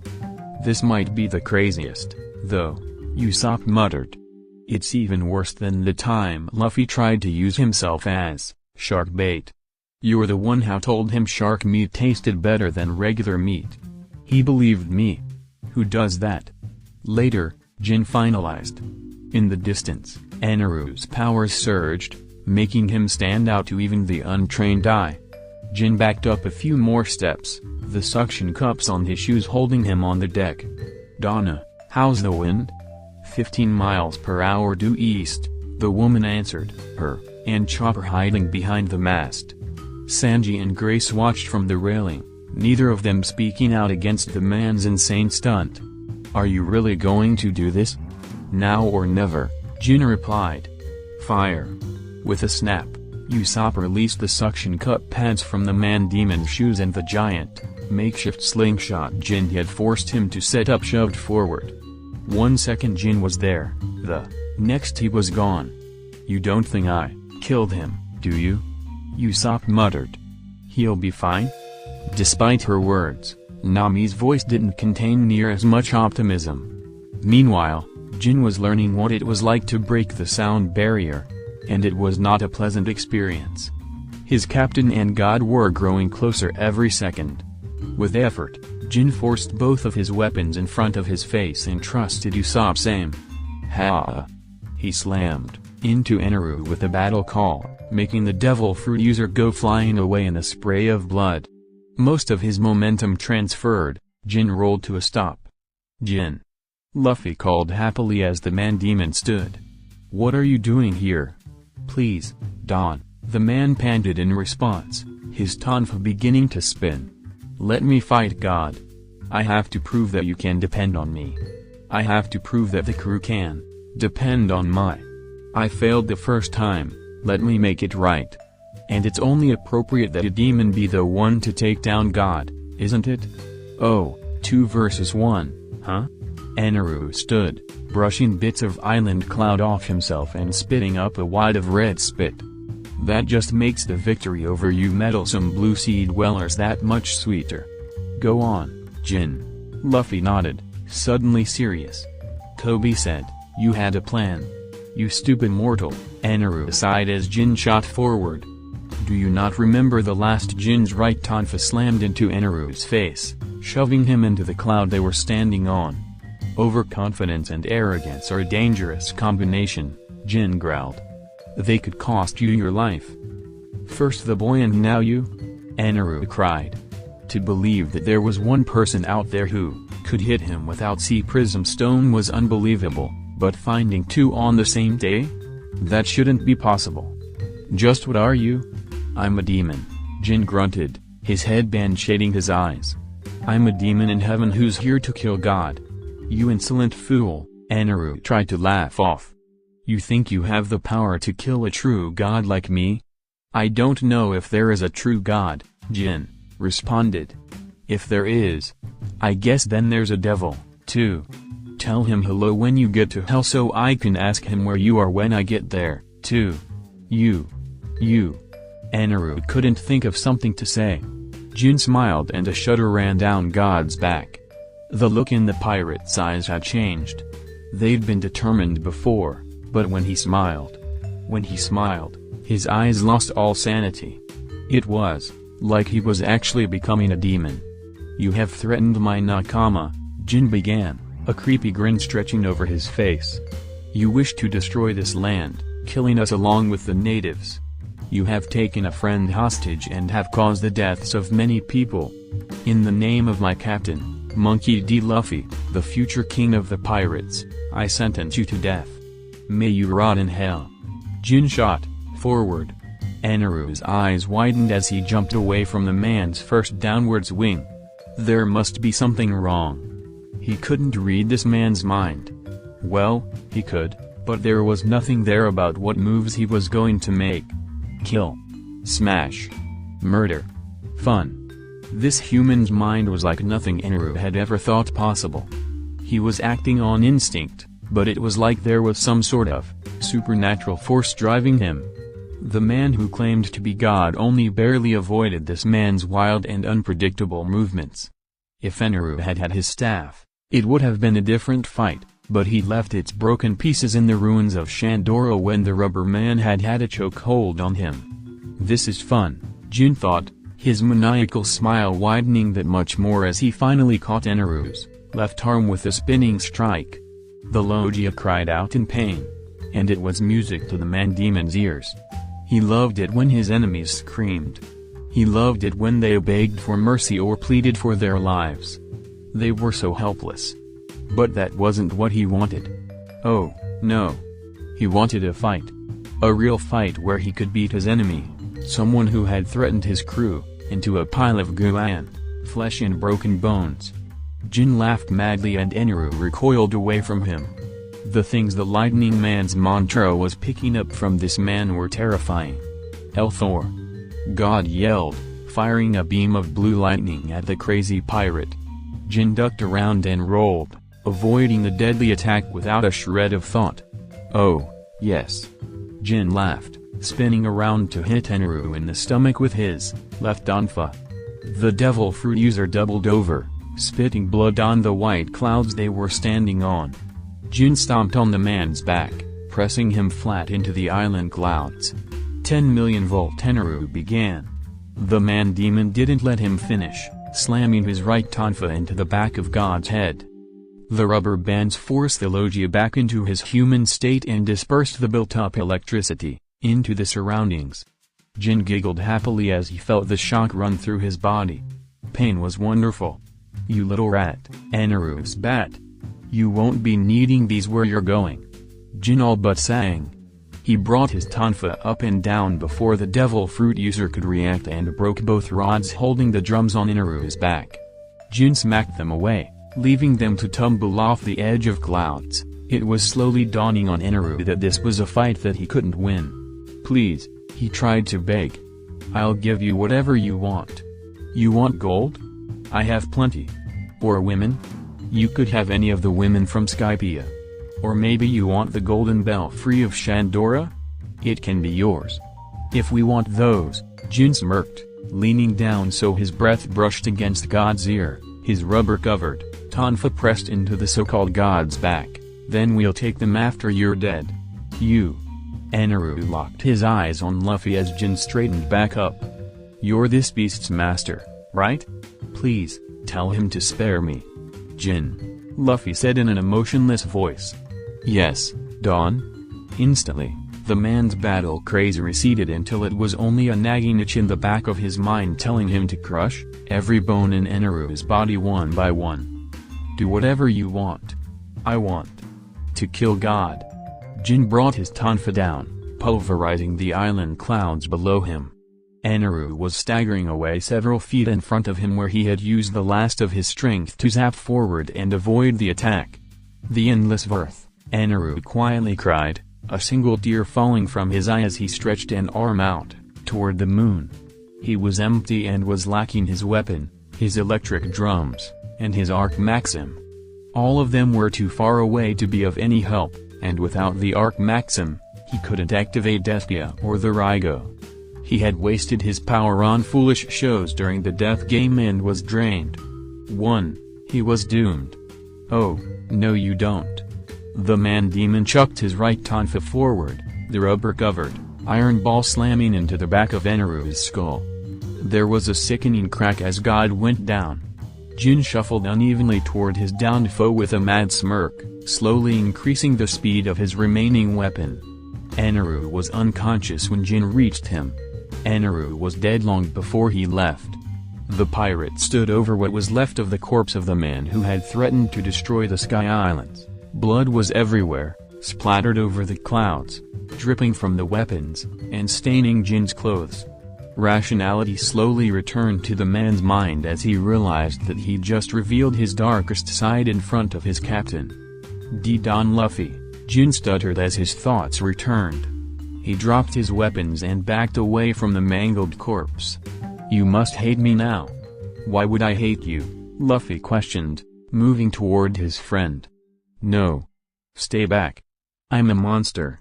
You don't want me on the crew. That's what Chopper said before he joined, the captain argued. Chopper didn't murder a man in cold blood, Jin whimpered. He'd tried so hard to keep his insanity in check. He'd given in when he felt Eneru's power. What if he gave in again? Would you murder the rest of the crew? No. Jin cried as if the very idea appalled him. I would never. Then we don't have a problem, Luffy smiled, holding his arm out to his crewmate. But you might. I don't know how to get blood out of clothes. Jin laughed at the unintended dark humor as he took his captain's offered hand. Suddenly, Jin crumbled, all his adrenaline leaving his heavily damaged body. He hadn't been recovered to begin with. So adding the strain of the fight and the fact that his demon-like state used up nearly all his energy left Jin with nothing to run on. Luffy threw the man-demon's arm around his shoulder and grabbed the man's weapons in his other hand before he began dragging his friend away. Unbeknownst to them, there was a fruit several kilometers away changing shape. Chapter 39. Eneru is dead? Usopp's question voiced the thoughts of the rest of the crew as they stared at their captain. It was about 6 o'clock and the battle had been over for nearly an hour. Jin, after having changed out of his blood-soaked clothing, was resting in the medical cabin while Chopper treated the survivors of Eneru's survival game, which turned out to be many more than Eneru would have expected, including all of Wiper's lieutenants, Satori, Zetsu, Ulm and Holy, though they did not really compete, the Lord of the Sky, about a sixth of the guards, and about a fifth of the Shandorian attack force. Stories had been swapped by the victorious forces and everyone was now in the loop about what had happened with the exception of Jin's demon-like state. Luffy had chosen to omit that part of the story since it was Jin's decision to tell or not. Now, the group was situated on the east shore with the Mary docked next to the island. If one were to look very closely, they would see that the Mary's smile was just a little wider than usual. The Shandorian warriors who had not been part of the battle and the White Berets had both made their way to Upper Yard after seeing the lights from the fight with Eneru. While they had wanted to fight each other originally, the Shandorians had stood down after finding Wiper being treated by Chopper and the WBs stepped back on order of Ganfall. Instead, he ordered them to search the island for Konis, whom they found chained to a giant ark in a cave on the backside of the island, before leaving for his homestead. Konis had been entrusted to the care of Lucky to help her recuperate from the terrifying ordeal. Luckily, the Straw Hats had beaten the false god before anything too serious could happen to her. "Hey, Robin?" Luffy asked just as tempers were rising between the two groups of old enemies. "You know where that golden bell is, right?" "Golden bell?" Wiper demanded. "What do you know of the golden bell?"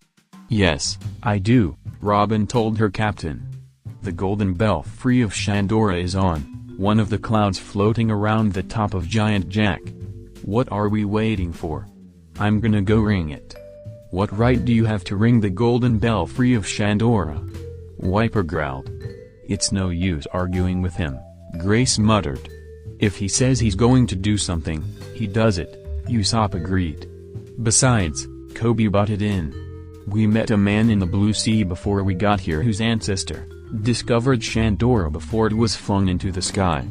He and the rest of his family have been trying to prove that he wasn't a liar over 400 years later. Captain Luffy wants to ring the bell to prove that the city of gold he's looking for is in the sky."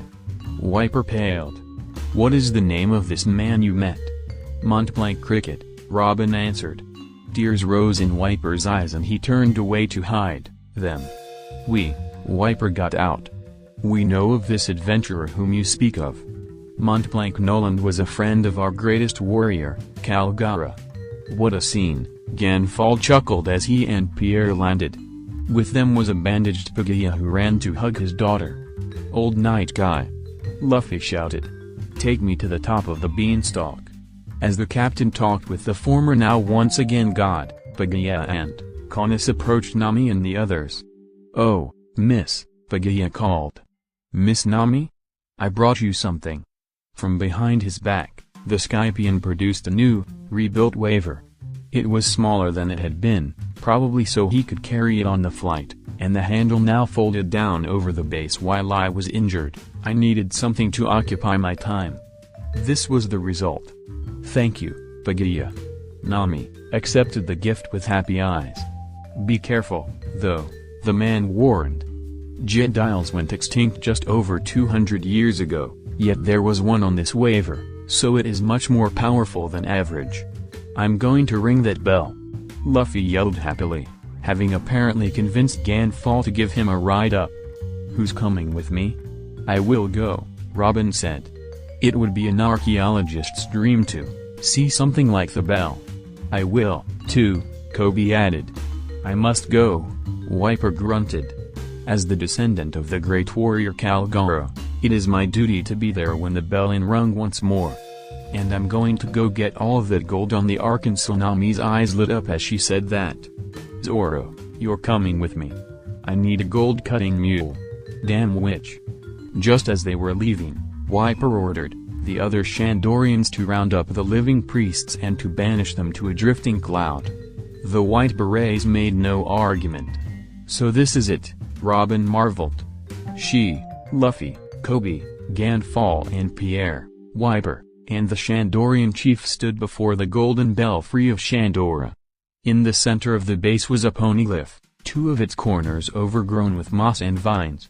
Robin stepped forward, her eyes greedily drinking in and deciphering the symbols engraved upon it, only for her smile to slowly slip away. Another dead end, she sighed. This poneglyph speaks of the ancient weapon Poseidon, not how to reach the Rio poneglyph. What about this part? Coby asked, pointing to the right of the stone where more symbols were engraved into the gold itself. Robin studied it, her eyes widening as she read it aloud. I made it here and I will guide this passage all the way to the farthest ends of the earth. The stormiest seas will not stop me. Pirate Gold D. Roger. Ooh, Luffy odd. Gold Roger was here. That's so cool. Could it be? Robin gasped. Everything had fallen into place. Could it be that the previous Pirate King found the Rio poneglyph and hid it with the One Piece? Anyway, the young rubber man waved off, not hearing Robin's mutterings. I'm gonna go ring that bell. He jumped up onto the belfry and threw his arms backward. Gum gum singing bazooka. His hands collided with the side of the bell, shoving it away. Reaching the end of its upward movement, the relic let out a deep, reverberating chime that echoed throughout the sky and below. The bell swung back down, hitting Luffy on the way, and continued to ring. It's over, the Shandorian chieftain cried happily as Luffy crashed behind him. We don't have to fight anymore. No. Impossible. Those stupid dreamers can't have been right. Stop moving, Captain Bellamy. Your cuts from those giant praying mantis were infected with some kind of bacteria. If you keep moving, I'll be forced to sedate you. That stupid straw hat. It has to be a lie. The Sky Islands don't exist. Bellamy. We've been had. We got to move on. No. Not until I'm certain. We're going to find that Sky Island as soon as I'm healed. The partying began that night, booze passing between the hands of Shandorians, Skypians, and pirates alike. Usopp and Chopper danced like no one was watching as Zoro chugged mug after mug. Grace dragged Coby onto the dance floor while her sister was distracted by flirting with all the warriors, though Amy only really got into the flirting after almost 3/4 of a casket of Skypian beer. It had a lower alcohol content than its Blue Seas counterparts.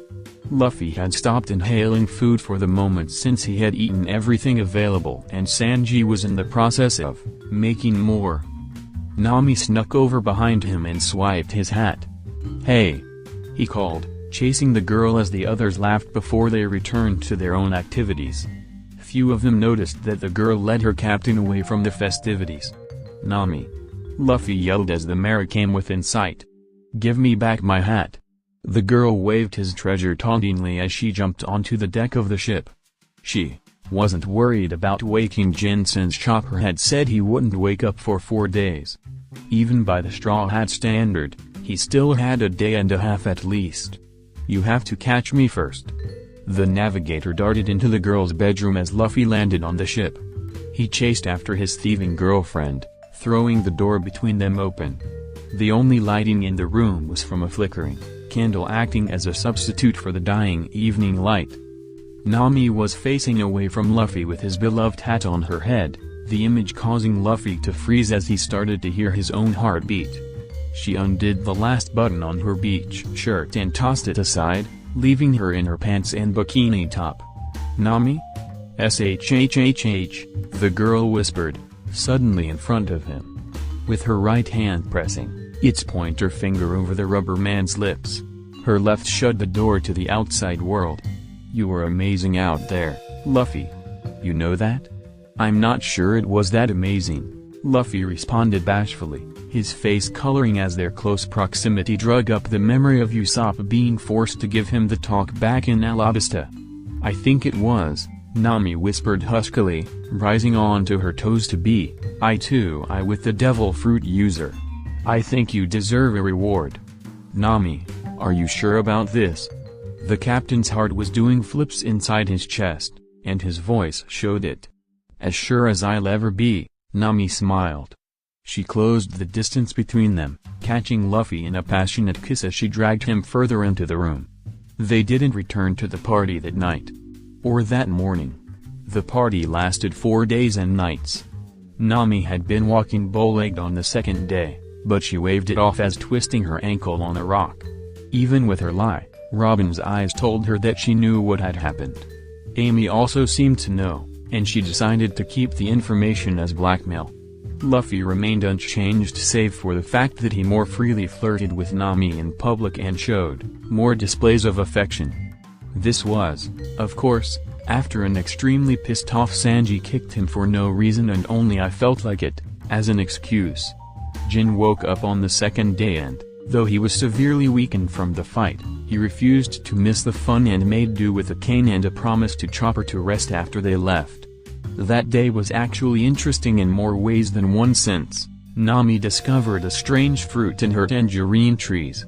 It was gray in color and shaped like a rain cloud with a yellow stem that zigzagged upward, the rumble fruit. It was agreed that, though no one wanted to eat it, that they were not going to throw it out or sell it. On a side note, Amy was able to acquire a new umbrella, this one a little larger than her previous one had been but still, a lemon yellow color. She had Usopp replicate the upgrades he had done on the other, but this time a more efficient breath dial was set into the joint where the pole met the cover. The Straw Hats, Conus, and Sue snuck away on the fourth night with all the treasure they could find from the ruins, the Arc Maxim, and the belly of Nolo the giant snake. Nami wanted to take the broken golden pillar from the belfry, but even she couldn't will the Mary to bear much extra weight. Silently, they boarded the Mary, stashed the gold with their remaining loot from Gaspard and the Rainbow Mist, and sailed toward Cloud End with the Skypian girl following on her father's waiver. Nami was still excited about their new treasure trove while Usopp had been able to acquire a large number of dials by trading his rubber bands to the awestruck Skypians. Not only did they think the rubber bands were extremely cool, but the Skypians all wanted an artifact that helped destroy the evil god. The Southbird joined them at the last minute, crying about not leaving it behind by Chopper's translation. "Be careful," Conus called as the Mary began to tilt. "I'll call you a ride real quick." Sue, what is she talking about?" Usopp muttered, the Mary tilting that much more. "I don't like this," Jin commented uneasily. Do we know what's below us?" "Nope." Luffy cheered. "Old armor guy said it was a mystery cliff." "That's not what he said at all," Koby yelled. A shrill whistle echoed through the surrounding air as the Mary finished her tilting and began to slide down a steep cloud ramp. "Captain Luffy, I don't want to go down the mystery cliff." "Woo-oo-oo-oo." Luffy cheered over the sound of his crew's panicked screams. The Mary flew off the end of the ramp, staying airborne for several seconds, enough time for the entire crew to float away from the deck. Just as they began to fall, a giant octopus exploded from the side of the cumulonimbus cloud to catch the ship, its tentacles straining as its head, filled with air to act like a parachute balloon. The crew tumbled to the deck. "Is everyone okay?" Zoro moaned, shoving Usopp off of his back. Everyone save for Jin gave an positive answer. Chopper answered for the injured man. "Jin's knocked out," the doctor called. "I think he hit his head on the floor. Luckily, it doesn't look too bad and he needed to sleep anyway. Help me move him into the medical bed." Lifting up the unconscious man, Zoro followed Chopper into the recovery room. Everyone else shrugged and settled in for the long haul. The beautiful ringing of the golden belfry reverberated around them. The journey downward, however, took longer than they thought it would. Night fell even before they could see the ocean. Luckily, everyone managed to find something to do. Luffy, Chopper, and Usopp played tag on the deck while Zoro and Koby went inside to train. Usopp had agreed to give up some dials that would be useful for cooking, so Sanji and Amy were in the kitchen getting acquainted with those. Grace was on her third painting of the Sky Islands. Having already finished Angel Island and the Upper Yard Forest, she was working on the ruins of Shandora. Nami sat next to her, writing in the logbook before getting started a map of the islands. Robin was reading several books she received from some of the Skypians on the histories of the islands.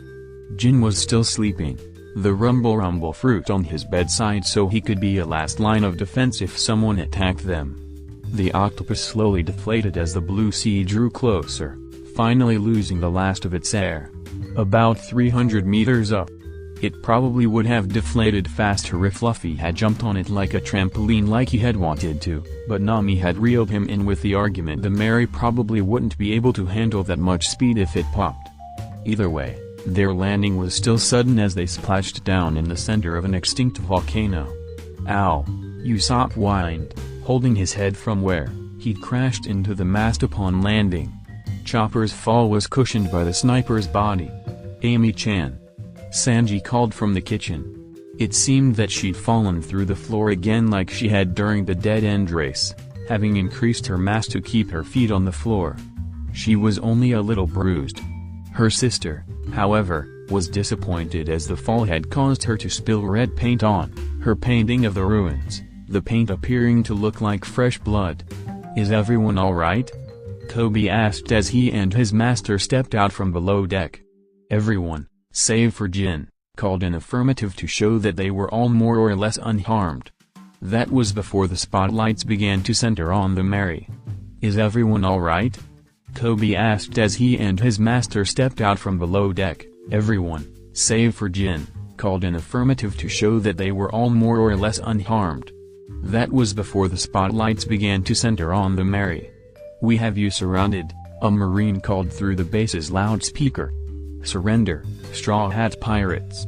Scatter," Luffy ordered, every member of the crew running to jump overboard and hide in the cover of night. "We'll meet back up later." Luffy stayed to be the last one aboard before saying, "Mary, watch after Jin." Stretching his arms for a gum-gum rocket, Luffy, too, abandoned ship. He didn't know why, but he just knew that the injured man would be fine. He never heard the quiet, "Yes, Captain," that followed his order. Each of the Straw Hats unable to swim teamed up with someone who could, Amy and Luffy being the exceptions as she could float and he was the last to leave. Grace and Chopper teamed up, as did Robin and Usopp, and Koby and Zoro. Nami escaped on her waiver. With everyone gone, Mary allowed herself to take shape, becoming something like a ghost. She had no color, appearing as a wisp of almost fog-like construction so that only her outline could be made out. Bustling about to prepare before the Marines arrived, she locked the doors and moved Jin and the Rumble DevilFruit into a closet. With the man in a deep sleep, he never noticed. Mary then covered the closet in rope and extra boards to give it the appearance of being unused. Hopefully, that would hide him well enough. With a giggle, Mary dispersed herself as the first Marines began boarding. They just got a glimpse of her as they came over the railing. "Keep going," a man ordered from farther down the ladder. "Oh, sorry," the man above him apologized. "I thought I saw something." With lackadaisical efficiency, the Marines of G8 covered the ship in caution tape and began taking pictures of everything as if it were a crime scene. The kitchen with a hole in the floor and Luffy's, Zoro's, Jin's, and Koby's wanted posters on the wall. The training room with its weights scattered by the fall, even the books that had fallen off Robin's bookshelf, yet they didn't notice Jin's hiding spot. "There's no one here," a Marine muttered, whether he was disappointed or relieved was unknown. "Don't let your guard down." A man with large, brown sideburns climbed up next. He was tall, well-defined, and held himself with an air of authority. "Yes, Commander Drake." "Oh, calm down," a new, quieter voice chuckled. The next man had ginger hair on top of his head and down his sideburns, but his large mustache and eyebrows were more of a dark brown. The men identified him as Vice Admiral Jonathan, saluting him as he stepped on deck. He smiled, inspecting the ship. "This kitchen is well maintained," he noted, lifting one of Sanji's knives. "We have found medical texts and history books." A Marine reported, another dropping said books on the table. "Several of them are in other languages, however." "Is that blood?" The terrified Marine was pointing to Grace's fallen picture of the ruins, the spilled red paint from the foil coloring the ruins a frightening blood red. "Gold, sir." Another called, showing the man a handful of the ancient relics from Shandora. "Interesting," Jonathan nodded, "but you have found no crew members?" "None, sir." "Then this appears to be a ghost ship." "Jiu!" Several men screamed. It took Mary all her power not to laugh. "Calm down," Jonathan waved off, spotting the bird on the mast's crossbeam as he stepped onto the deck proper. "It's a southbird, an avian native to the island of Jaya. These beans," he indicated a package of coffee beans he had swiped from the kitchen, "are from there as well." Glancing away from the higher-ranked Marines, Mary was quick enough to see that one had taken note of the closet where she had hidden the sleeping djinn. She acted. "Bah-ha-ha-ha." She laughed, loud enough that the men heard her while making sure it echoed from within the ship. "Who's there?" Commander Drake demanded, unsheathing his sword. "Who dares wake the undead crew of the evil Captain Luffy?" Mary called, trying to copy the voice used by Rapa Nui within the rainbow mist. "Be gone. Lest the very ship you stand upon attack you. For to become part of the crew is to become part of the ship. If you stay, you'll stay in the locker." Several of the newer Marines jumped overboard. "Who are you?" Drake demanded again. "Show yourself." "Something touched me." Mary darted away before she could be seen, fading into the woodwork as the men scrambled about to catch something that wasn't there anymore. Lines of rope from the rigging swung down from the sails, half a dozen lines grabbing a Marine grunt and hurling him over the side and into the ocean below. "That gold must have been cursed," a particularly superstitious Marine cried. He dove off the ship as well when Mary took her chance and reached out toward him with her ghostly hands, only her arms appearing from the wall in a way that no others saw. "Men, go back to the base," Jonathan ordered. The Marines didn't waste any time as they disembarked hastily. "Commander?" Drake questioned, when he and the Vice Admiral were the last ones on the ship. "Go on. I'm going to stay here for a little bit. I haven't been able to fish from a caravel since I signed up for the Marines." "Be careful, sir," Drake told him. "This thing gives me the creeps."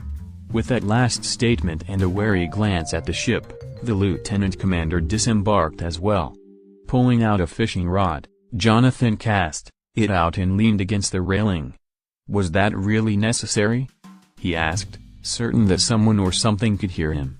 There was silence for a minute, broken only by the haunting groaning of the ship as Mary tried to scare him off. The man decided to try a different approach. "I've never met a wood fairy before ...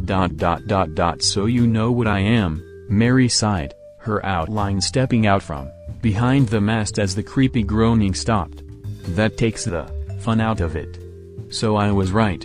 Jonathan didn't turn around, his eyes still set on the bobber in the water. "I've heard the rumors. They say that wood fairies only appear on well-loved ships. What is your name?"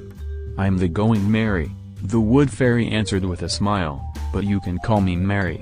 "Well, Mary, what do you think of the Straw Hat Pirates?" "The Straw Hats are a wonderful family and we've have so many adventures. Did you know we saved a good kingdom right after toppling a bad one before? It was awesome!" Unfortunately, I feel like my journey with them is coming to an end. You are pretty beaten up, aren't you?" "I'm just a caravel from the East Blue," the ship's spirit sighed sadly. "I wasn't meant for the Grand Line. I've done my best for my family and we've seen so many amazing things." "Then why would they abandon you?" "They'll be back," Mary stated defensively. The captain trusts me to be safe. So Straw Hat Luffy knows about you? Well, no, the fairy answered awkwardly. You're actually the first person I've even had a real conversation with. Uncle Usopp fainted. Raising an eyebrow at the use of the term uncle, Jonathan chose to ask a different question. You say they trust you, yet they don't know about you? Uncle Usopp and the others talk to me sometimes when no one else is around. I've never responded for fear of their reaction. And you don't wish to reveal yourself? My life is almost over. Mary's voice cracked, a single tear sliding down her face. If I show myself, I'm afraid the others won't be able to let me go, to continue their adventure. They're that kind of people. Tell me, have you ever encountered a marine ship with a wood fairy? I'm afraid not. Mary shook her head, even if the marine couldn't see. In fact, I don't think I've ever sensed another complete wood fairy. There were a couple partial ones in Jaya, but they couldn't even speak yet. I wonder, why is it that wood fairies seem to only appear on pirate vessels? Is it because they are used more? Or is it because it becomes their home? What point are you trying to make? Because if you threaten my family, I will attack you right here. Calm yourself, Jonathan placated. G8 hasn't seen any action in the past 3 months. I'm hoping this lasts for a while. Besides, now that I know this ship is alive, I can't very well burn it, in good conscience. Then what are you going to do? This is a game, he responded. Good versus bad, Marines versus pirates. If the pirates escape, they win. If they don't, the Marines win. With a known collective bounty of 200 million, G8's image won't be harmed if you all get away. The man felt a tug on his rod. So you're giving us a chance to escape? Mary asked. That makes it more fun, doesn't it? Finally pulling in his line, Jonathan was disappointed to find it empty. Then, on behalf of my crew, I accept your challenge. I have faith that we will win this game of yours. Good. I'll have to warn you, though. I'll have my men tow you to Dock 88. Standard procedure and all of that. Of course. Just don't expect me to not help my family when I can. It's not like I can chain you up. Jonathan laughed, packing away his rod and finally turning to see the spirit. One more question. Why did you all invade Navarone? Mary smiled, no teeth showing on her ghostly appearance. We didn't. Chopper, with Grace on his back, ran through the forest in his walk point, avoiding the spotlights. The girl was inspecting her paints, being sure that her waterproof caps had not come loose, while she had dragged the reindeer through the water. Scowling, she threw away her red paint, muttering about a waste of good crimson. Why did we end up here? The doctor cried hysterically. Come on, Shrimp, Zoro muttered, keeping his voice down as he slapped the younger man's back. With a cough, the zone type returned to consciousness, rolling over to spit out the last of the water from his lungs. Thanks, Zoro-sensei. No time for that now, the green-haired man told his student, slinging him over his shoulder in a fireman carry. We're heading to the woods. Zoro-sensei. You're headed toward the marine base. Damn it. They must have rotated everything. Slinking through the tall grass, Nami eyed Navarone. Her waver was well hidden, but a rocky outcropping revealed where she had stashed it. Damn it, she cursed. Those bastards better not touch any of my money or I swear to go to. Leaving the threat to hang, Nami headed toward the base. This is one big base, Amy said to herself, floating above the relatively small island. Even from that height, the blonde could make out some of her crewmates as they hid throughout the area. Content with where she was, the teen relaxed to watch everything play out. She didn't have a bounty and she wasn't going to go out of her way to get one. Nodding, Amy decided to only step in if she thought someone needed her help. It's just one thing after another with this crew. Kai ha ha ha.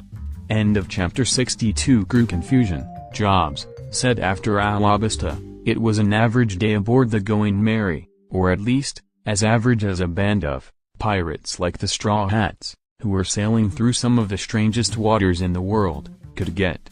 For once, the sea was calm if a little shaded from the cloud cover, but Nami had assured the crew that there was nothing dangerous about the fluffy, white clouds hanging in the sky. The wind blew softly, doing nothing but sending a shiver down the backs of the members who wore less clothing, every now and then. The ship itself rocked gently, almost as if it were sailing itself through the calm weather. Every few minutes, a sea king would breach, but those giants stayed clear of the pirate ship.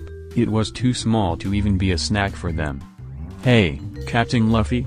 Koby yawned, the sweaty boy leaning against the mast after another grueling training session with his sadistic teacher.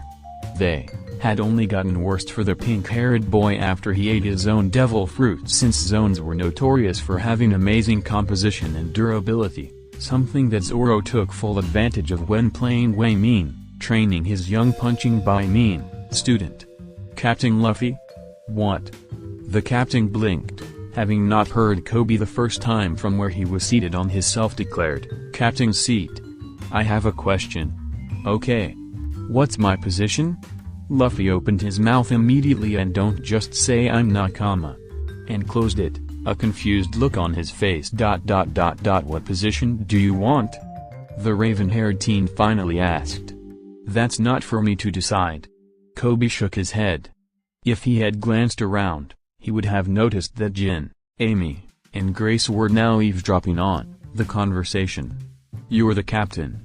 I mean, we know that Zoro-sensei is the first mate, Nami is the navigator, Usopp is the sniper, Sanji is the cook, and that Chopper is the doctor, but what role do I have besides being a fighter? And what about the others?" Luffy hummed. "Well, obviously Grace is our artist," he began, "and Amy helps Sanji in the kitchen, so she's our assistant cook, and Robin is an Arco what's-it, so that's what she does." He trailed off. "Hey, Jin." "Yes, Dawn? What position did you have on your last crew?" Luffy asked. Jin blinked. "I was the second mate and the chief of staff," the man-demon answered. "I guess I was also the treasurer since I paid all of the deckhands that I hired, being the chief of staff and all." "Then you're the official Straw Hat chief of staff from now on," Luffy declared. "You don't have to hire anyone, though. And Nami's already the treasurer." "Good enough for me," the man shrugged, flinching as the yelling voices of Zoro and Sanji carried over from the other side of the ship. "You know what?" he sighed. "I guess it's now my job to break up fights. I'll go deal with those two." He wandered off. "Captain," Koby all but whined. "You still haven't answered my question." "And what was it again?" Luffy asked with a sheepish grin. "I forgot. What position do I hold on this crew?" "Oh, that's easy." Luffy laughed. "Shh. You're the cabin boy. Go to dammit." Chapter 41. Chapter 63, Neverone, the base of G8. "Wait, Zoro-sensei," Koby tried to reason, failing as slowing his teacher even as he ground his sandals into the floor. They were wandering around G8's base without rhyme or reason, and they were lucky they hadn't been caught yet. "Did you hear?" a voice asked, echoing from around an upcoming corner. "That ghost ship in the lake is the boat of the Straw Hat Pirates." "You mean the one with the famous bounty hunter on it?" another voice responded. "Yeah, we're in Noah Zoro. They say he fights with 3 swords at once, but you know, if I meet him, I'll give him a piece of my mind and show him the strength of G8. They say he has a student, too," the second voice mused. "I'm seeing the wanted posters. The kid's got pink hair," the first voice laughed, both of them now getting further away. "Sounds like a girly-ass pansy to me, even if he does have his own fruit. I'll teach him to laugh at my student," Zoro growled, stepping out into a corridor. "Zoro?" Nami questioned. She was dressed in a marine uniform and had been mopping the floors, hiding in plain sight. "Koby? Oh. Hey, Nami," Zoro grunted. "Don't you hey, Nami me," the navigator hissed. "Are you trying to get caught?" Rather than give the man or his student time to answer, the girl dragged both of them by their ears to a balcony. Quickly, she swiped all three of Zoro's swords and dropped them on a bush on the other side of the railing. "What did you do that for?" Zoro demanded, leaning over the side to try to reach them. "You're the only known user of three-sword style," Nami grunted. "Carrying around three swords makes you more obvious than the picture on your wanted poster. Shrimp, help me." Koby shuffled over to the railing, taking his master's hand to lower him further toward the swords. The blades, as if in response, tumbled just a little bit lower. "Damn it," Zoro growled. Grabbing Koby by a leg, the man jumped over the railing, one hand holding his upside-down student and the other holding the railing. "Hey, girl," a voice grunted. Nami tensed and slowly turned to meet the gaze of two men in chef wear. "Can you lead us to the kitchens?" "Oh, sure," Nami panicked, leaving the swordsmen to their own devices.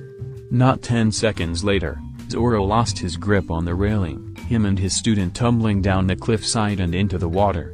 Koby was immediately powerless, so Zoro was forced to not only retrieve all three of his swords alone, but also drag Koby upward with his teeth. As soon as he broke the surface, he was careful to pull the young teen's face out of the water, even as all the Marines in the boat surrounding them aimed their guns. "Pirate Hunter Zoro and Trihorn Koby," Jonathan smiled. "Welcome to Navarone." "Damn. Are you two the new chefs they sent from Marajos?" the woman questioned, eyeing Sanji and Luffy with contempt. The captain and cook had run into each other and disguised themselves as chefs to try to blend in the kitchen, but it was apparent that the head chef, Jessica, had mistaken them for some others. They chose not to correct her. Jessica was a woman with short blonde hair dressed in stereotypical cook clothing that hugged her figure. A wedding ring almost imperceptibly glinted on her left hand. "And if we are?" Sanji questioned, lighting a cigarette. "They're the ones who called G8 a backwater base. Saying we only put out subpar meals. Arrogant assholes claiming they're doing us a favor. I don't care if you're a man who has cooked for the Fleet Admiral, the Pirate King, or the Celestial Dragons," Jessica growled, cutting off her men. "If you don't pass my test, I will personally feed you to the fishes. Now listen up. We've got several hundred Marines to feed, and if my food is better than yours, I'm kicking you out of my kitchen." "Is that a challenge, mademoiselle?" 100 meals each," the woman affirmed. "The Marines will decide the winner." The cooks bustled about, using only the best parts of the ingredients and piling the rest on the table. Soon, they finished, all 100 meals laid out over 2 tables in the dining hall. Luffy stared, drooling. "How wasteful," Sanji muttered, staring at the bones and leftovers of the ingredients. Pulling several knives off a rack, the cook set about pulverizing the leftover fish and turning the vegetable skins into a sauce, spouting cooking facts and tips along the way. In half the time it had taken almost 20 other cooks, the single, disguised, pirate chef finished his own plates with a flurry for the audience that had amassed. "You have to use everything you can out on the seas," Sanji told them as the Marines who had been watching surged forward to eat, Luffy among them. "While flavor is important, you never know what the sea will throw at you, so you have to make your stores last. That is our duty as chefs of the high seas. An old geezer taught me that a long time ago." Vice Admiral Jonathan sat in his office, idly swinging his fishing rod and pondering what the spirit of the Straw Hats ship had told him. He'd heard of the Sky Islands, but to think that they were real was just short of preposterous. Even so, that was the reason Mary gave for them landing in G8. They had been leaving the Sky Island, or Skypia as Mary had called it, using an octopus as a balloon, but an air current had blown them off course. Still, it was a Marine's job to capture pirates, whether their meeting was an accident or on purpose. "Monkey D. Luffy," Jonathan mused, glancing at his chessboard where several pieces were placed strategically. "It's your move. We're chasing what now?" "A girl and a raccoon dog," the Marine sighed for the 3rd time. "We don't know who they are, and, with the battleship's commander Jonathan let in, there are a lot of unknown people running around. Even so, None of the ships should have any young girls or pets, so we've been told to treat these two as hostiles. I think I saw them go that way. A Marine with a goofy grin on his face called, pointing down a hallway. The others took off and rounded the corner at the end. Thank you. Grace smiled from the other end of the hallway, the back of the man's Marine uniform stained with yellow-green paint. Anything for a friend. All right. Then please keep them off our tail. Sure thing. The man responded, running off. Grace and Chopper went the other way, slinking down corridors and peeking around corners until they came across the medical ward, which was quickly filling as the injured from the battleships that had docked were rushed in. Patience, Chopper whispered. Let's go, Chopper, Grace insisted. It's not our problem. It's my sworn duty as a doctor to treat the injured, the reindeer rebuffed. You and your sense of duty, Grace whined. How are you going to disguise yourself? Chopper quickly took in their surroundings, discovering a closet with unused lab coats. This will do, Chopper stated, shifting into his heavy point and donning a coat and a pair of glasses with a fake mustache, that were there for some reason. Here, put this on. That sounds like work, the girl complained as the pink nurse uniform landed on her head. Just do it, Chopper ordered.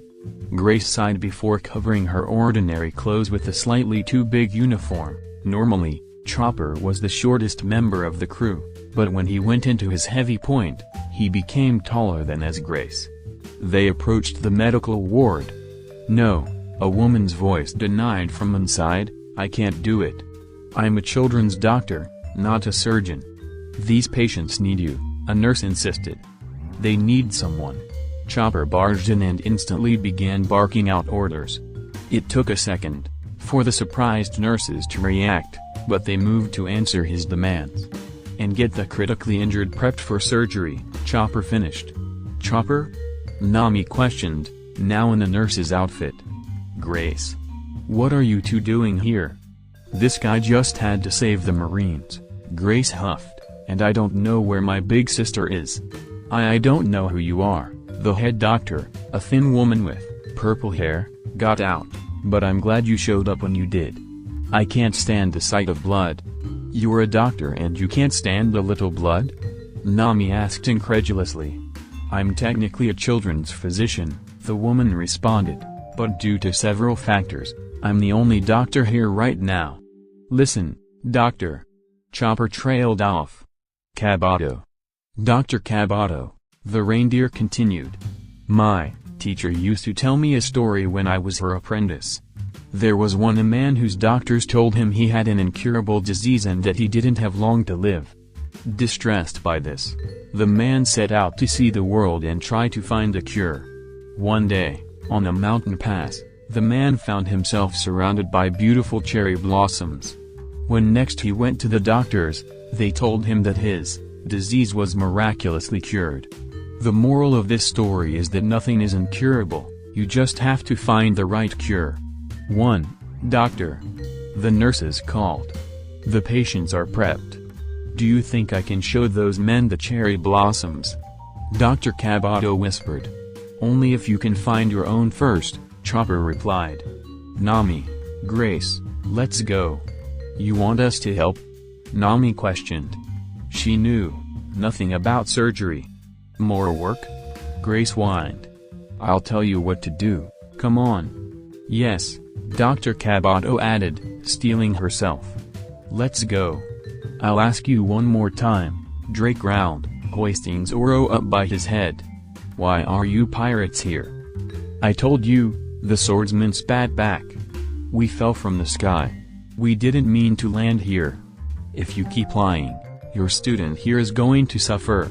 I can't tell if you're playing the bad cop or if you're actually going to hit me, Koby snarked before blinking. Goda, Captain Luffy is rubbing off on me. Zoro barked out a laugh.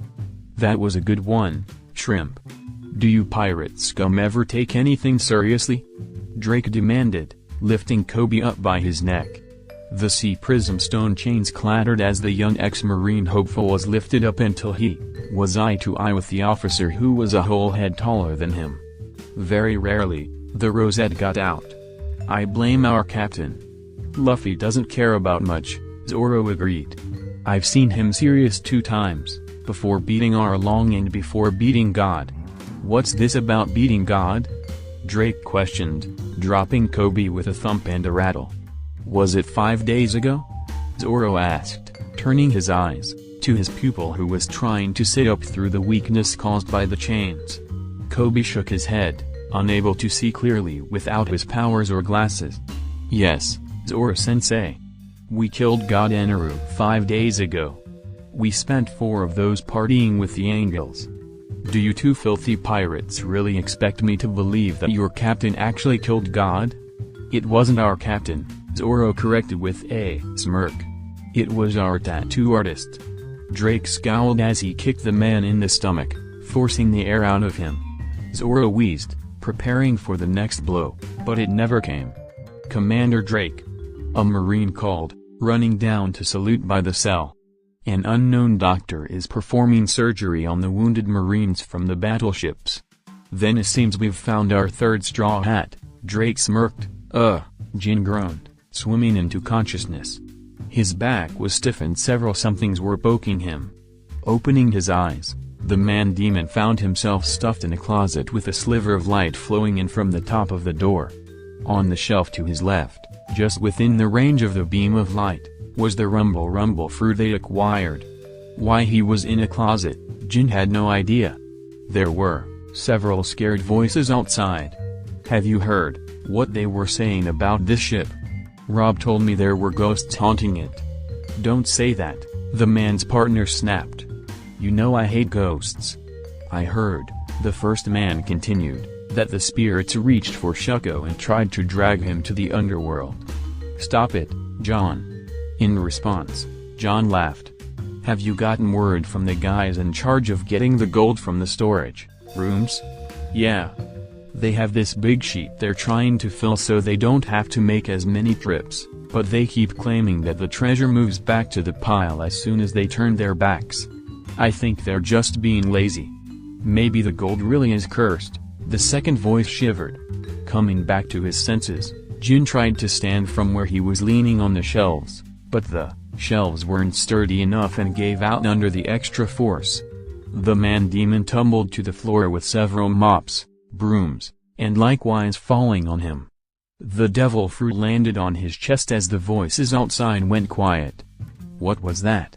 The unknown voice asked fearfully. I think it came from over here, John replied. 2 pairs of footsteps started approaching. Shit, Jin cursed, inwardly. He didn't have his tonfa and had no idea who the guys outside were. And they apparently had friends trying to steal the Donna's gold. The men drawing closer had to be either Marines or rival pirates who had boarded their ship. By what they said, it was likely that all, except for maybe one, of his crewmates weren't on board. He was unarmed, injured, and alone. There was nothing. Wait, the devil fruit. He could. No. Jin shook his head. What if he went crazy like Eneru had, drunk on nearly limitless power? However, the men were still growing closer and Logia powers were looking really good right about now. The doorknob rattled, the door must have been locked. Holding the powerful fruit up to his face, Jin decided to give in to the temptation. There seemed to be no other option, and, in the worst-case scenario, he would join his friends in the realm of the dead. Don Luffy will keep me in check, Jin whispered to himself. The pirate bit into the forbidden fruit just as the lock shattered and the door opened. End of chapter 63. 1.